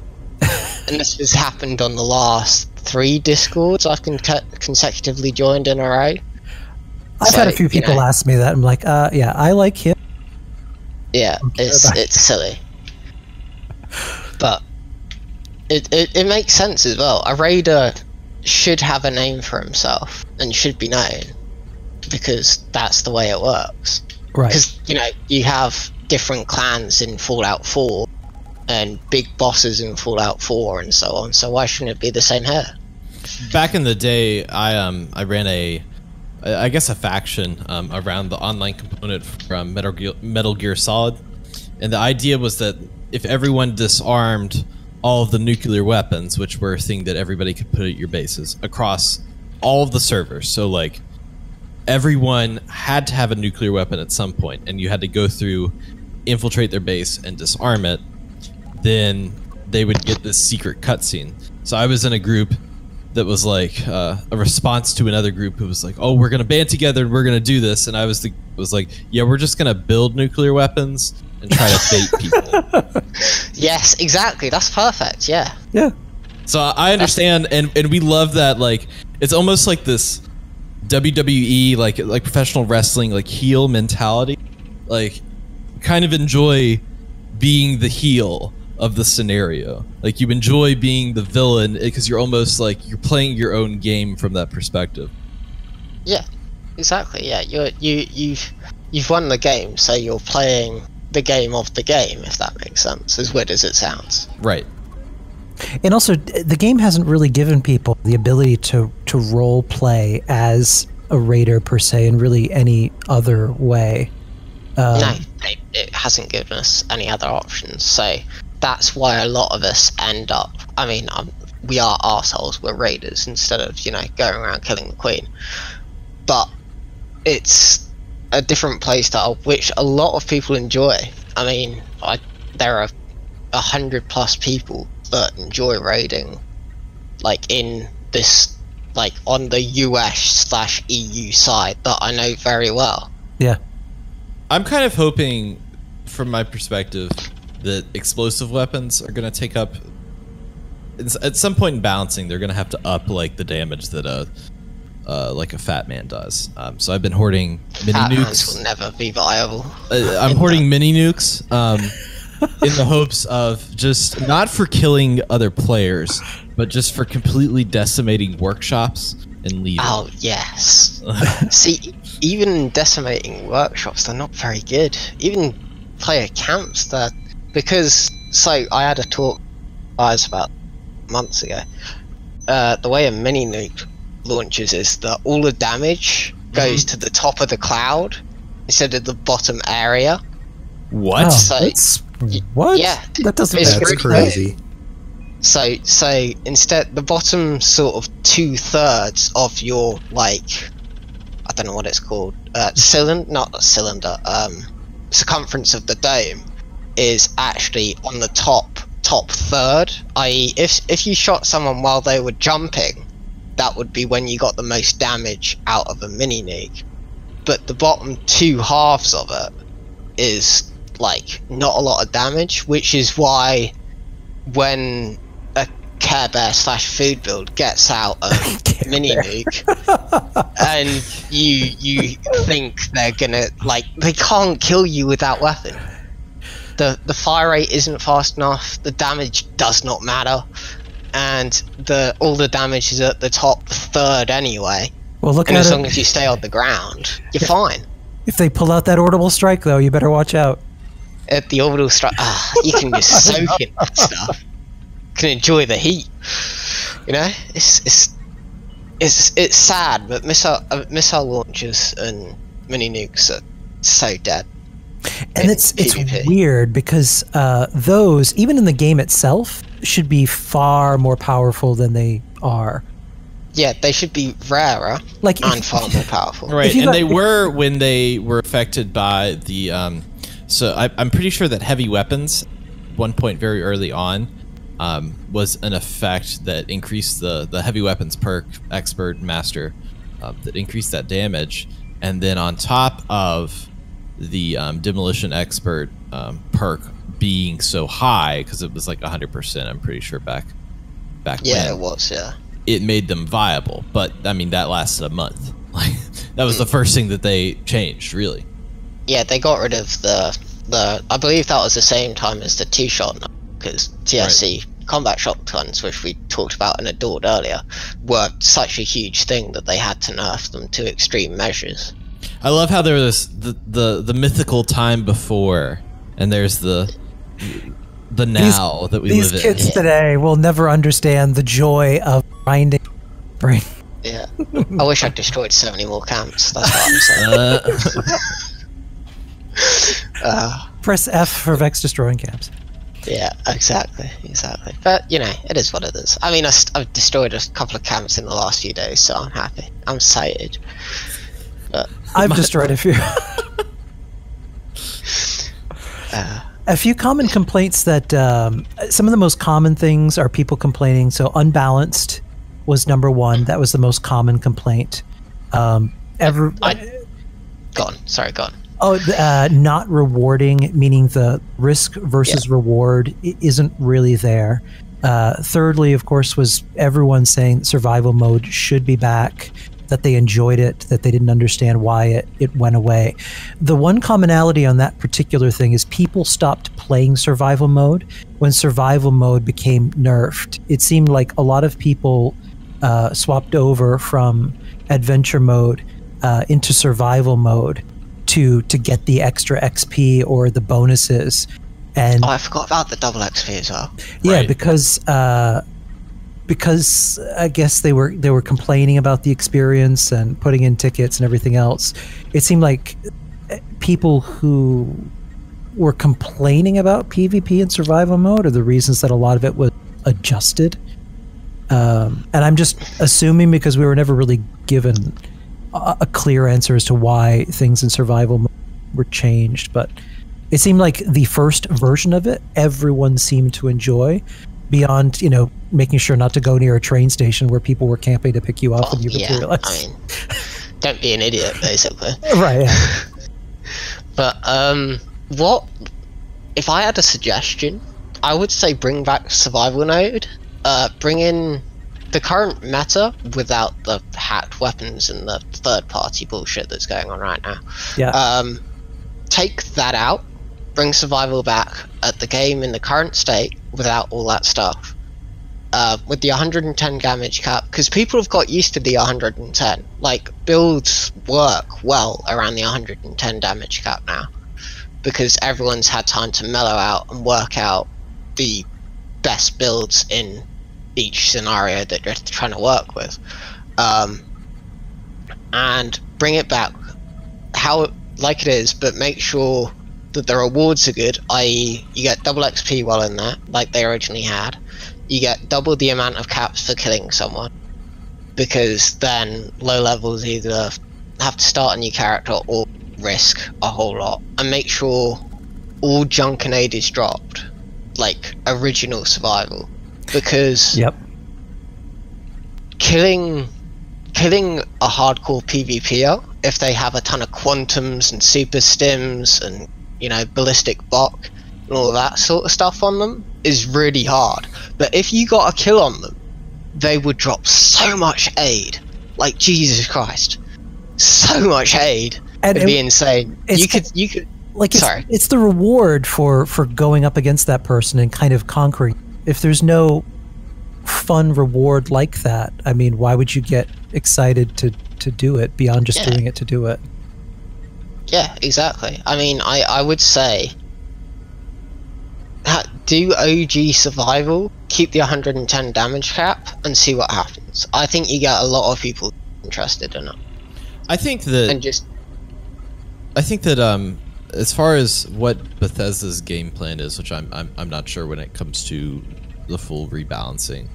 Well, it's kind of crazy to go from level 1 to 10, you're more or less just like trying out a bunch of different weapons, if you've never played the game before, you're just figuring it out. From 10 to 50, you're kind of getting a play style that's more like a classic Fallout, where maybe you're like, okay, I want to sneak and use rifles, or, you know, I want to use melee weapons and run around and hit things. Like, you're kind of getting that idea. But it's crazy to me, this like third tier of builds that have really just originated from the game, and they were, I guess, available somewhat in, like, there were parts and pieces of it in Fallout 4, but really in 76 you get this this next level thing to grind for. Like, at level 50 you kind of almost have to change around a few things to be like, okay, I need to move a few special points from here to there or over there. I almost wish that Bethesda would like fully buy in and fully commit and be like, okay, now that you're here, it's like, here's a path for a bloody build, here's a path for a junkies build, here's a path for this or that, and make it more well known. I think that would be, I mean, there are a ton of guides online, but I think, like, again, going back to WoW here, because that's where a lot of my a lot of my RNG aspects of learning come from. Like, you had, like, different classes with different variants. If, like, when they hit, let's say 50, because it's a fairly common one and everyone hits it, you get like a pop-up saying, you've now hit level 50, here are a few choices depending on the current meta that are best suited for you. You can either carry on doing whatever the hell you like, or we can recommend a play style for you each level depending on what you pick. And perk cards to go along with it. I wonder if that was the original intent with the choosing to be a legendary that we never got last year. Oh, yeah. I wonder if that's what the intent of that was, for you to pick a path once you get to a certain point. If that's what the intent of that was, that would be great, because I think we were all agreeing that would make sense. I think we'd see a lot more PvP as well. And they said that in the panel, that they are, like, that's still something that they're working. It's not going to be in Wasteland per se, but it's on their radar for something that they want to do.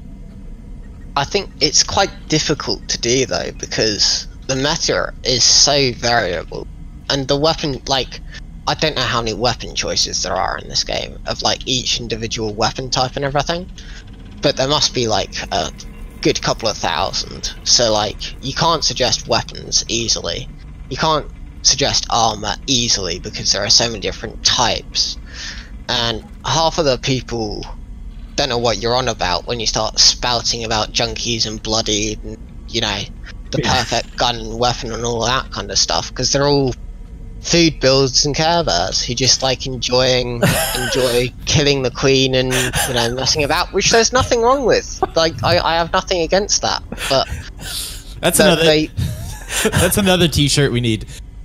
Food builds and Care Bears. I mean, there's nothing wrong with, you know, enjoying the game however you want to enjoy it, but I think some people, knowledge is power in this game, basically, was what I'm trying to say.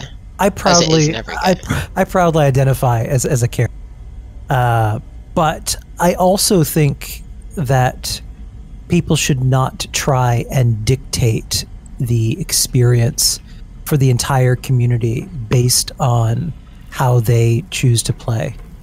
Exactly. I think there's far too much of that, where people just, in the instance of PvP, because they don't want it or don't have an interest in it, I think it should be taken out of the game completely. When I don't do it, but I disagree that should be across the board.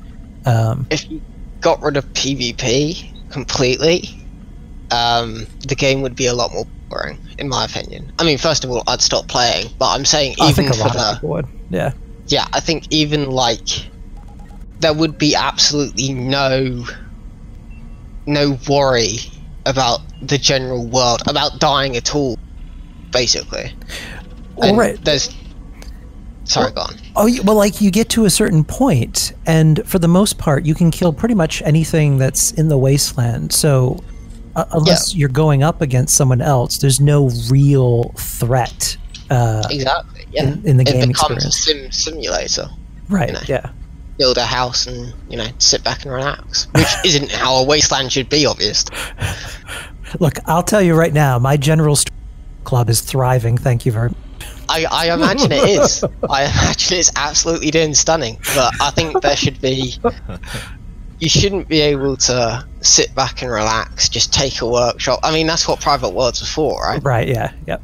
Just sit back and relax, take a workshop, like take all the workshops on the map if you want, and then go to your camp and chill out. That's what I consider a private world is for, or at least that's what I imagine they're used for. I don't own one myself because I don't see the point. I have all my fun in public servers. Yeah. Ken has all his fun in basements of convenience shops. With all that toilet paper. How do you have you played a lot of Nuclear Winter? Do you enjoy it? I got to like level 50 odd, but I spent most of those like levels just sort of hiding in a bush really well. So, you know, say what you will. Yes. Bush bros for life. Exactly, you know, I just hid. I think I got so used to seeing second and third when it became just me and the one other person. I just hoped he died in the fire. Like, that was my strat. I had a few people who just, wherever they would spawn on the map, they'd go like make coffee or, you know, cook up a Pop-Tart or something, and then just leave themselves standing still. And more often than not, just not even doing anything, just leaving the characters there. Yeah, you did all right. Yeah, it was kind of impressive. Yeah, I mean, it's a decent... That's kind of why Nuclear Winter doesn't work overly well as a PvP experience, because, you know, there are so many ways around. Like I said, I got second and third so frequently by not even firing a weapon most of the time. Like, so I had a spawn location, I can't remember where. I just go there, pick up some random weapons and stuff, hopefully some wood armor because it blended in with a lot of the brush, and then just crouch. And I think I started replaying The Witcher again at that point. So I was just like, oh, I'll just tab out, play The Witcher, check on it, oh, the fire's getting a little bit close, move in a bit, go back to playing The Witcher, and so on and so forth. That's awesome. You know? We were joking a little bit before talking about Junkie's build and kind of going through a 101 on that, and I had joked Junkie's build is for fans of The Witcher because you're just taking a bunch of potions and cocktails. Yeah, definitely. You're just drugging yourself all the way up, getting those dark eyes, and then just going in. And, you know, but the negatives of a Junkie's build they don't matter, because the positives hugely outweigh it. Yeah, the other, a lot of people too complaining about the one thing that kind of ruins PvP in Nuclear Winter or even in Adventure is the amount of hacking specifically on PC, where you can just someone can aimbot you and take all of the challenge out of it, and there's not a lot you can do in that situation. That's next. I actually before I went to work earlier today, I went to take a workshop from a level 100 odd. Can't remember the guy's name. Went to go and attack him, do what I normally do, got a kill on him. Next thing I know, 3 other people turn up in like a group. He's using what I call magic bullets, which is where you're getting hit even though no bullets are hitting you. And yeah, it's like as soon as I spawned, it's going tunk tunk tunk tunk tunk tunk tunk tunk, and you have a 30-second immunity in PvP, which I think is a reasonable idea. I don't hugely like it, but it's better than dying instantly. Yeah. And then as soon as the 30 seconds is over, you just go tunk tunk tunk, and your health is gone, and there's nothing you can do against it. It's depressing. What kind of witchcraft is that? It's horrible witchcraft. It's saddening, but you know, like you have to give up. I mean, you can be cheeky and work out ways to kill them in other ways, but for the most part, it isn't worth even dealing with. A lot of people who are really into PvP are worried that there's virtually no updates on anything like that coming with Wastelanders, or anything announced about balanced or PvP adjustments post Wastelanders. Okay, yeah. You mentioned balance quite a few times, and you said it was concerns. If you got rid of the hacks and the hacked shit, balance wouldn't be an issue. I agree with you, yeah. Yeah, there would be bloodied and junkies builds. It used to be 2-shot and bloodied, but that's since moved over since the damage cap changed. But those are the 2 builds necessary for PvP. You can't decide to carry around all your junk while you're PvP, because that's not a build. That's you giving people your junk. Right. You're a walking grocery store.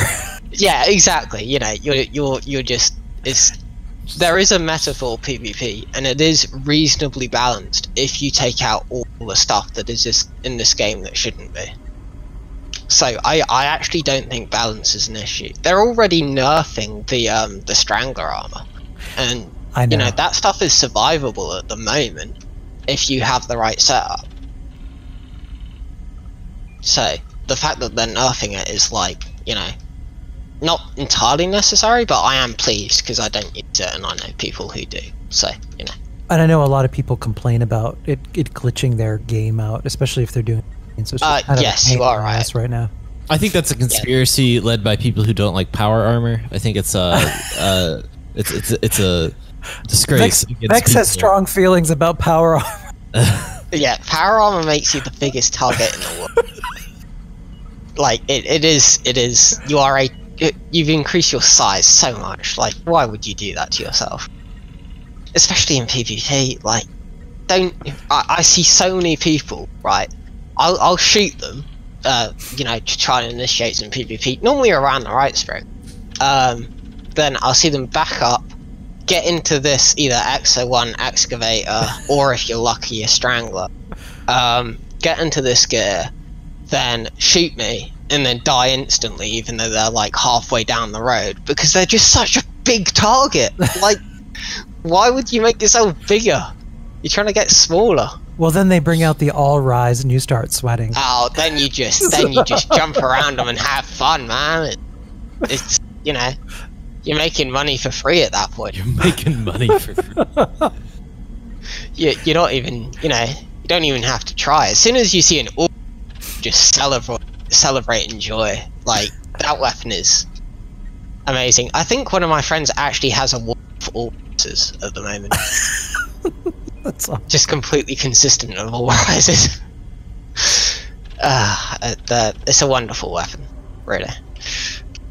You talked earlier about when we were talking about what people would do to start, and in our Discord that you're in, the Apocalyptic Aristocracy, one of our friends, the Irish Goodnight, is starting up a Vault-Tec University, and he's going to be teaching some in-game, some real-life classes, as well as some game meta classes. And one of the first classes that we're going to do actually is one with you with PvP. So if people were interested, they could talk to you, get some advice and coaching, and you could kind of work them through becoming a better PvPer.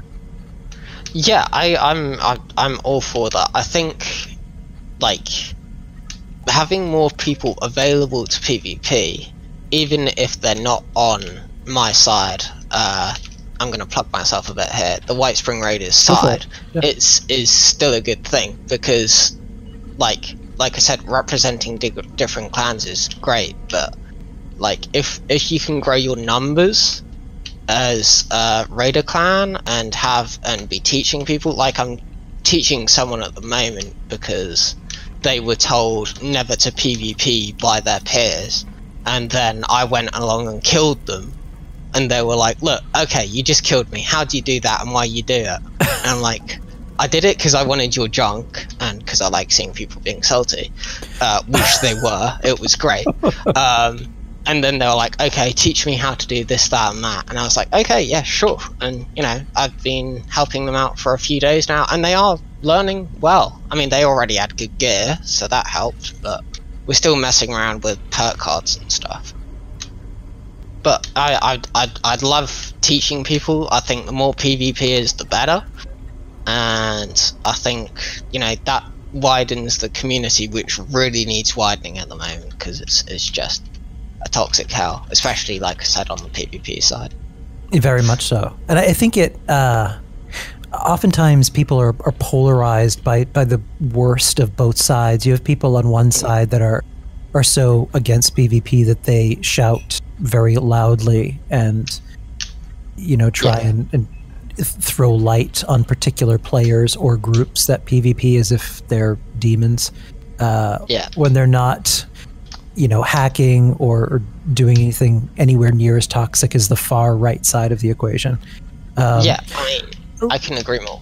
Like, and there are some fun, like we just had Jeremy Fight Club 76, and I've done Fight Club. In fact, Vex and I in the ring, I think you killed me. I can't remember. There's so many. It was a while ago on we did Fight Club 76 night, so Vex got in the ring with me and we had a fun little match. But PvP like that can be fun when you have the right mindset, and it's just about having a good time and putting yourself in a fair way. I wouldn't call that PvP. That's just messing about with mates, you know? Like, there's no loss of anything. Everyone's having a good time and no one's being griefed. It's just, you know, that's just having a good time. I wouldn't go as far as calling that PvP. It's just messing around. I mean, it is, but I mean, very loosely. You're right, it's not, but it was the most exciting PvP I've ever had. Yeah, it's great fun, and it's something everyone should do to get at least a little taste of PvP. Yeah. Because it's awesome, and it's a good introduction as well. Was there anything else you wanted to say about PvP? I think that was all the questions that I can't. I'm just trying to think off the top of my head. If anyone wants to learn, like I said, I'm more than happy to teach them on PC. I mean, I'll teach you as best I can. I'm not the greatest PvPer in the world. I've never said that I was, but I just think, you know, the more people we have doing it, the larger the community, because PvEers and PvPers are very split at the moment. If we can bridge that gap and make more people understand why we do what we do, then I think it could be a lot less toxic in general, and the community overall would benefit from that. I would also agree with that, because I think a lot of times when people just cheat and use hacked whatever, it's because invariably why would you do that unless you simply weren't good with base game mechanics? That you would feel the need to kind of jump straight to the end to kind of just ensure a win by cheating the game engine. Yeah, I mean, there's a clan which I wouldn't mention because I don't want to give them the gratification. No, I know. That does exactly that, and they're hated for it. And in fact, last night they were shown that they were not the greatest clan in the world. Oh, good. And now they've got members leaving left, right, centre. So it's all good, which is quite nice. But yeah, I just think if the PvE and the PvP community could understand each other more, then we'd get what we want from Bethesda on both sides, while still being a little bit wary of our surroundings, which I mentioned in the first place. Yeah, I'll agree with you there, because like you and I have talked, we've played in game together, we've shared a lot of laughs for the last year, and I think people just need to take better time to understand each other. If anything, I think out of all of the PvPers and even raiders that I've ever encountered, the way in which you approach things is kind of almost gentlemanly methodical, because you'll go up to people and you'll just have a conversation as you're killing them. And it's not like you're not like shouting or screaming or like obscenities like a 12-year-old.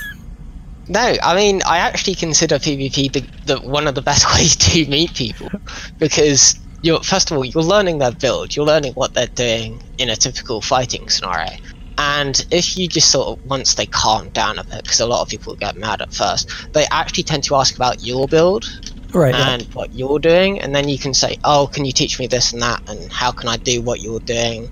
How are you surviving this extremely good gun? And I'll say, well, it's not as good as a gun as you think it is, or, you know, something along those lines. So, you know, like, PvP is a great way of meeting players. Like, most of the people in the White Spring Raiders I met from PvP, or from other clans that also PvP. Yeah, and you've got a super tight group. Yeah, I mean, I mean, every clan has their issues, every Discord has their issues, but like, we're all tight-knit and we have a good time and we do our own thing. Or if one of us is in trouble, like, we can get a rallying group of 4 without any problem, because PvP is hard to come by, so 4v4 is like, hell yeah, let's go boys, sort of scenario, and it's awesome. And I also think it's interesting, again, because people paint everybody with the same brush.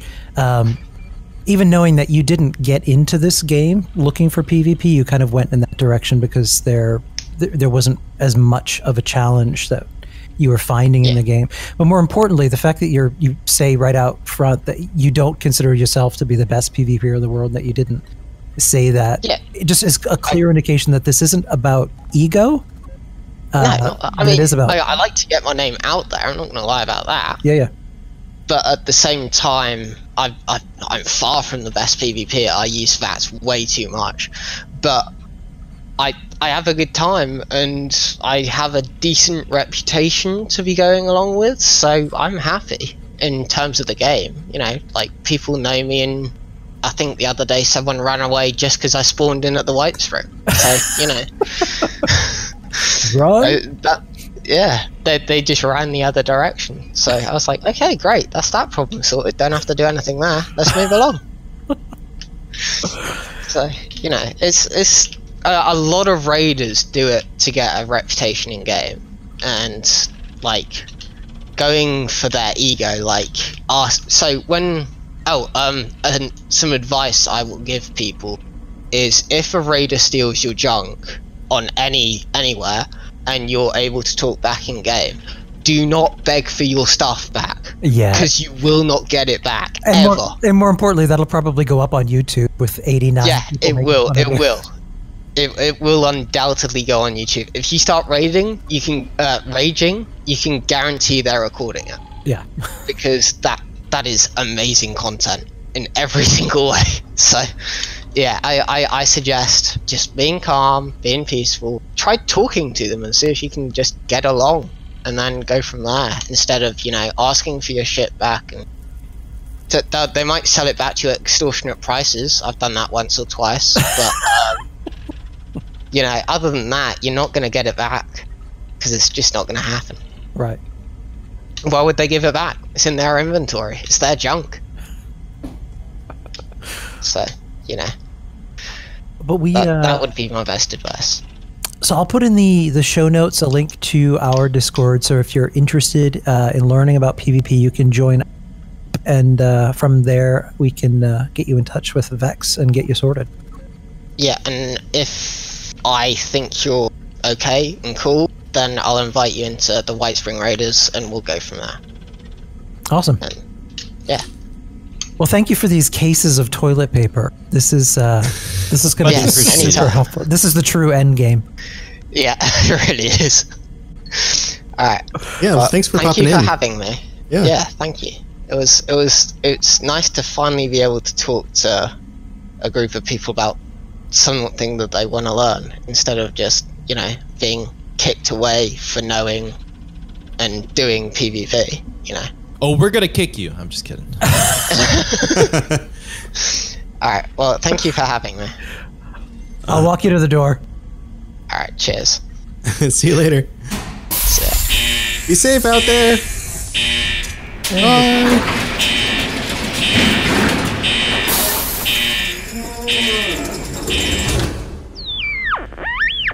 And now it's time for the Random Rant, sponsored by Abraxo.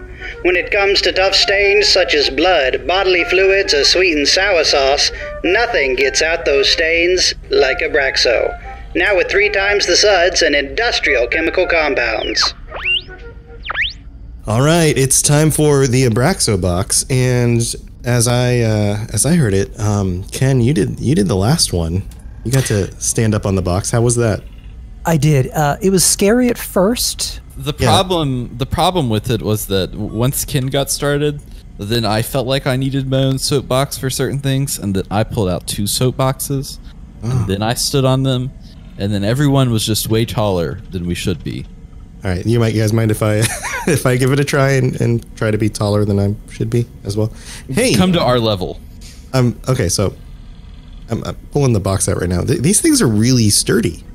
I get why we keep standing on them. It's space age cardboard. That's amazing. I used to work in cardboard. I used to design box. This thing's nuts. This is like quadruple fluted. Holy crap. This is like 80 ply. This is the thickest cardboard I've ever seen. All right, here I'm getting up on top of it. All right, so Dave, you found our rants that I'm gonna read. Right. Are you guys ready for this? Yes. All right, here we go. let me get in the mood. Here we go. In my mode. All right, ready? Here we go. In the course of my history with Fallout 76, I had 2 colleagues that played. One moved to another country, the other moved on to other games. So I sure was happy when I saw the new content for the Pioneer Scouts requiring the revival of Teammate, singular. Normally, this challenge is something I wouldn't have a problem with. I could leave that for later, and eventually it would happen. But in order to join the Order of the Goddamn Tadpole, I am forced to do it. So far, my options to complete this arduous task are as follows. 1. I would proceed to race around populated areas and scream, "Kill me, kill me, I want to be a tadpole, goddammit." Not fun in the slightest, by the way. 2, go to third-party sites to find someone who happens to be in the same predicament. I hate doing this in any game. And 3, pray that someone nukes the queen and dies during the event. Usually nobody dies, and rush across radiation, Mirelurk Kings, and the barrage of sonic screams to revive them first. And 4, wait for the damn imposter sheep squatch event, which only seems to happen maybe once an hour. If you market a game that has the option of being played alone, do not make quest requirements for group play. I'm fine with it being hard since I play solo, but don't lock me out of content. I'm unable and unwilling to group up. Even if I did, you know people are just going to jump off a cliff and have someone revive them. It's not a hard task, just a big ol' fuck you to solo players. Me, me, me, me, me. How was that? I'm annoyed at you. That's a good annoying voice. That's a great annoying voice. I felt like you were channeling a little bit of Brian there. There's a little bit of Brian. It was kind of like Brian's evil brother. Brian from our podcast. Brian's really like, that's the dark side of Brian. That's the like when Brian finally like his optimistic view of the world finally crashes down on him. When he's that's had what enough. he turns into. Yeah, that's it. I got to tell you, I agree with this person 100%. Let me tell you, when I was in the Boy Scouts, I was a troop of myself, and I enjoyed going out there in the wilderness and doing, archery by myself and trust falls by myself. Where I was you won every like Matchbox Derby race ever. I did. Yep. I'd take my car and I raced it right down, and I was always the winner.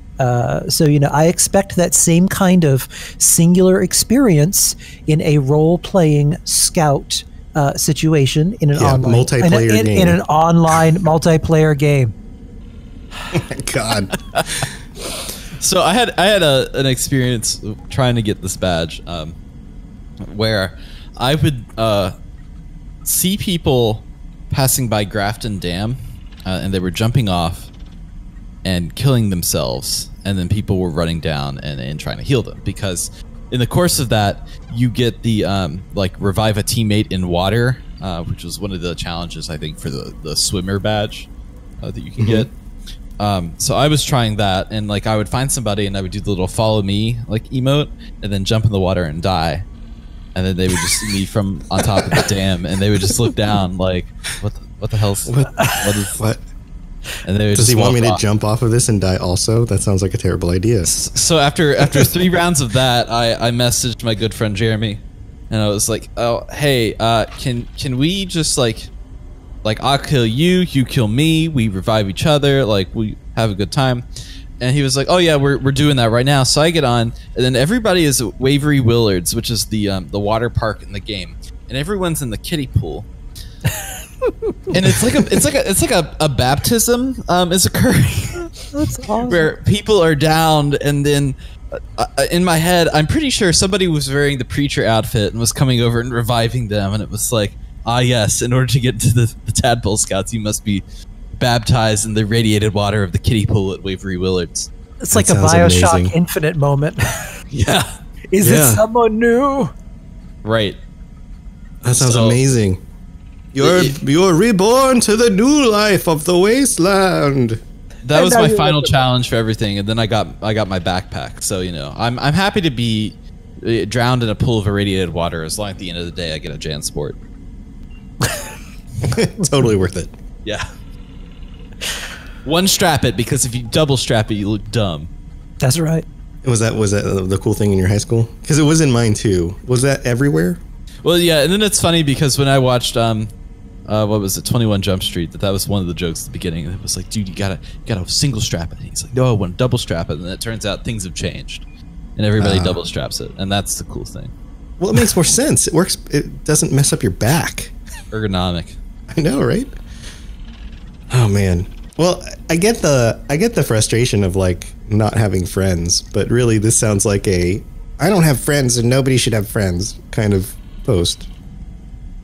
Yeah, I mean, understandably, there are people that I started this game with that either stopped playing until Wastelanders or moved on to other games. But again, I've been saying this for a while now. Even though this game can be played solo, there are parts of this game that you cannot do solo, and you're missing the opportunity to really enjoy running with people and making friends. And it doesn't have to be an awkward, scary thing. Even if you struggle with social anxiety, there are lots of groups out there that cater to that and keep that in mind. And even if you just kind of lurk in a Discord or just kind of follow people along before you get comfortable talking, and just take an opportunity to reach out and find people to go with.